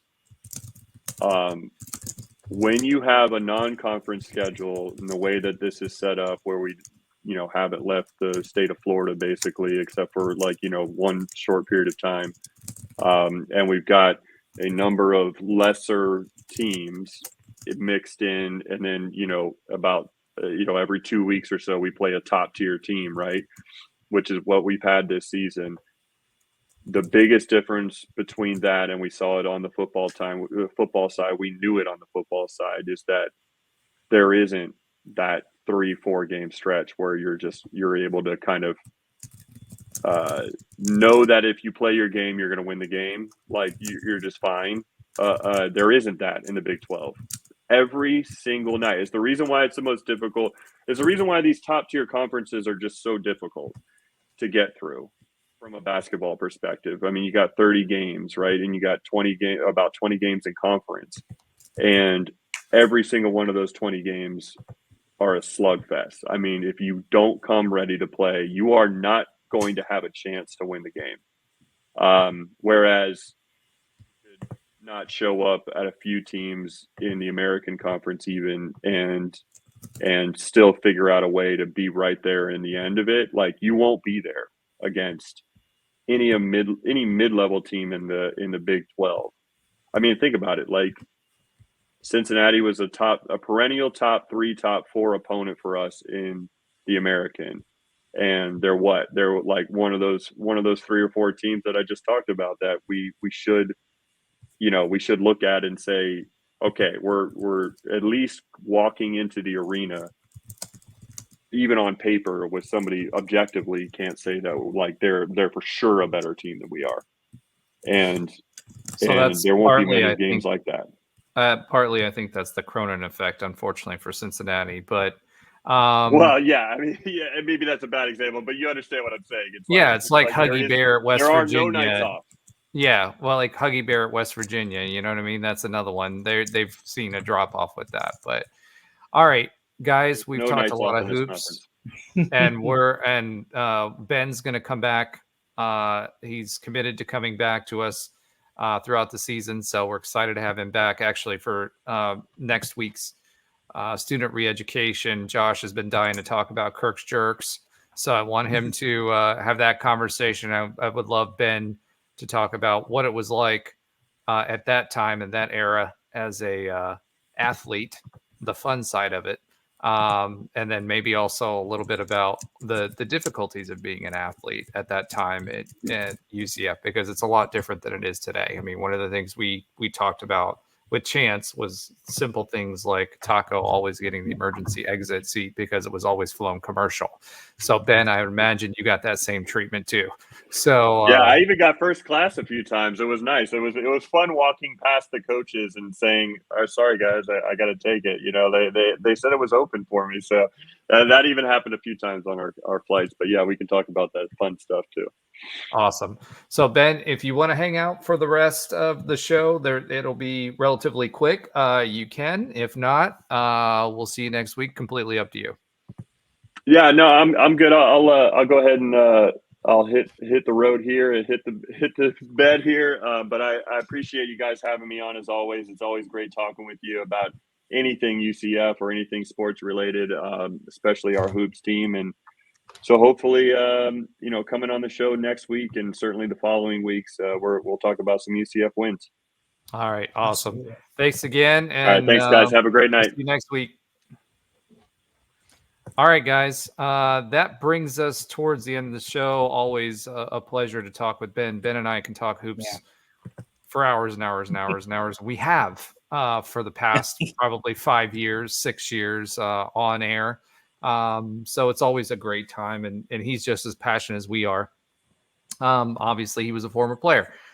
However, we do need to keep the show going. So let's go ahead and move into Alan's Oxymoronic stat of the week. Alan, take it away, please. Well, as promised, I wanted to do it about basketball because there's really, I think it's a little too early to do it for the bowl game, the Speraw Bowl. So I wanted to stress just the free throw shooting that we kind of talked about here on this podcast, and I've lamented about it over the years as UCF's poor free throw shooting. So this year, UCF actually has the third most free throw attempts in the Big 12 conference. So they are actually getting to the line at a pretty high rate. However, they have the third lowest free throw percentage in the Big 12. They're one of 3 teams that are shooting less than 70%. So then I want to take it back for, just to look at a nice, a sample size. So I went back basically from their very first year in the American Athletic Conference to now, which is a span of 11 seasons. And UCF basketball has only shot over 75% from the line one time in the last 11 years. And I chose 75% because there was a healthy amount of teams in each of those years that did shoot over that. So it's not really arbitrary, or it's not like it's an impossible feat to shoot that. And they've actually also, in 7 of the last 11 years, shot in the 60s. So they've shot under 70% from the free throw line in 7 of the last 11 years and been in the bottom 3 in the conference in those 7 years. So this free throw shooting has been porous now for going on over a decade now. And that's my oxymoronic stat of the day. Awesome. Thank you so much. That's interesting. With as many close games, when we're talking about fundamentals, that's one of them. Wins. Yep.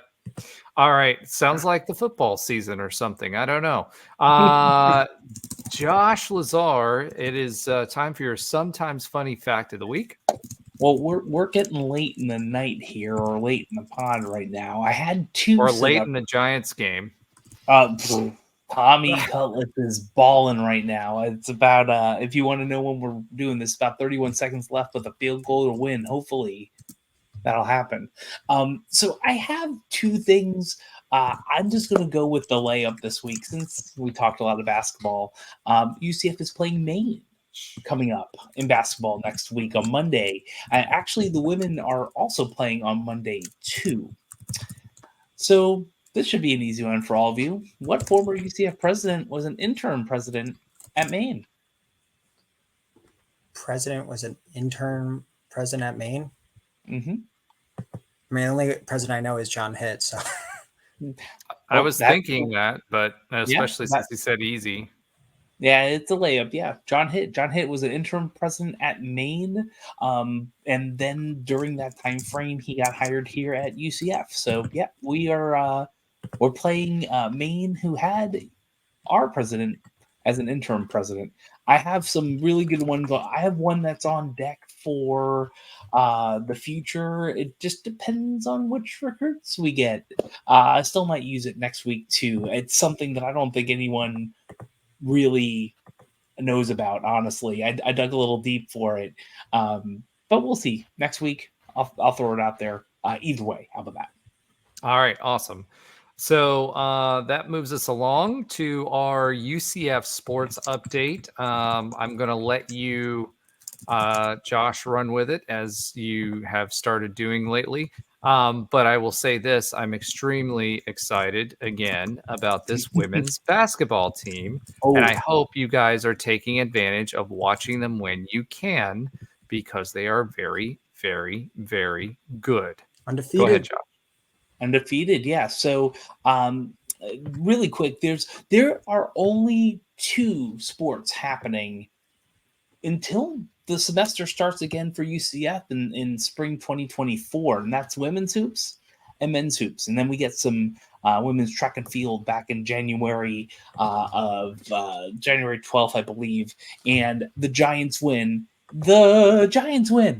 24-22 against Jordan Love. Sorry, gotta get that out there. All right, back to UCF hoops. UCF women's hoops remain undefeated with a 72-45 win over New Orleans. That happened on Monday of this week, and they're going to play FAU next week, 8-0.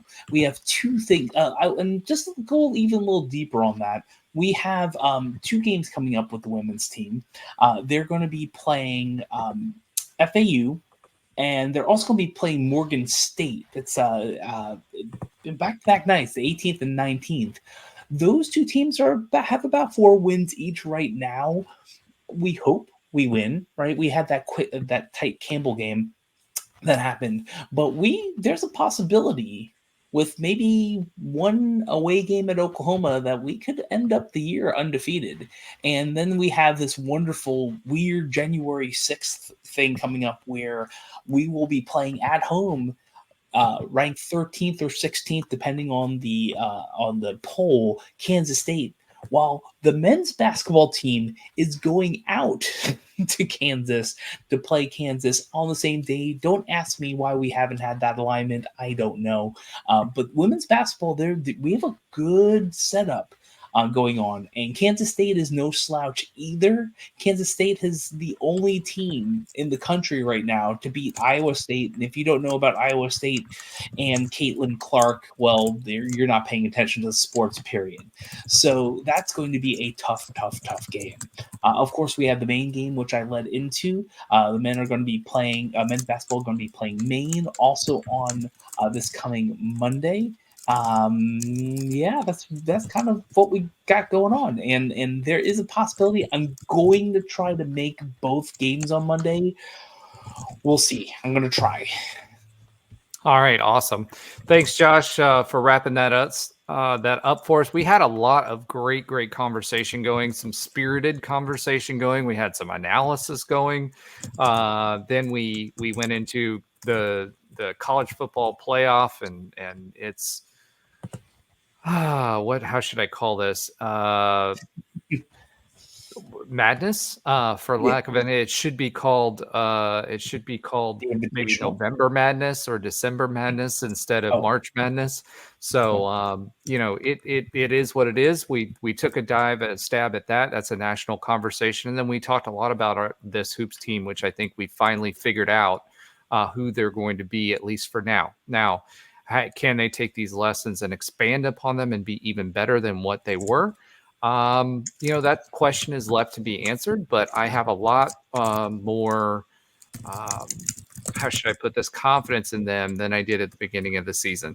And, it's worth a watch, and it's certainly something to get behind, because even if they don't go undefeated, which they won't, and they haven't.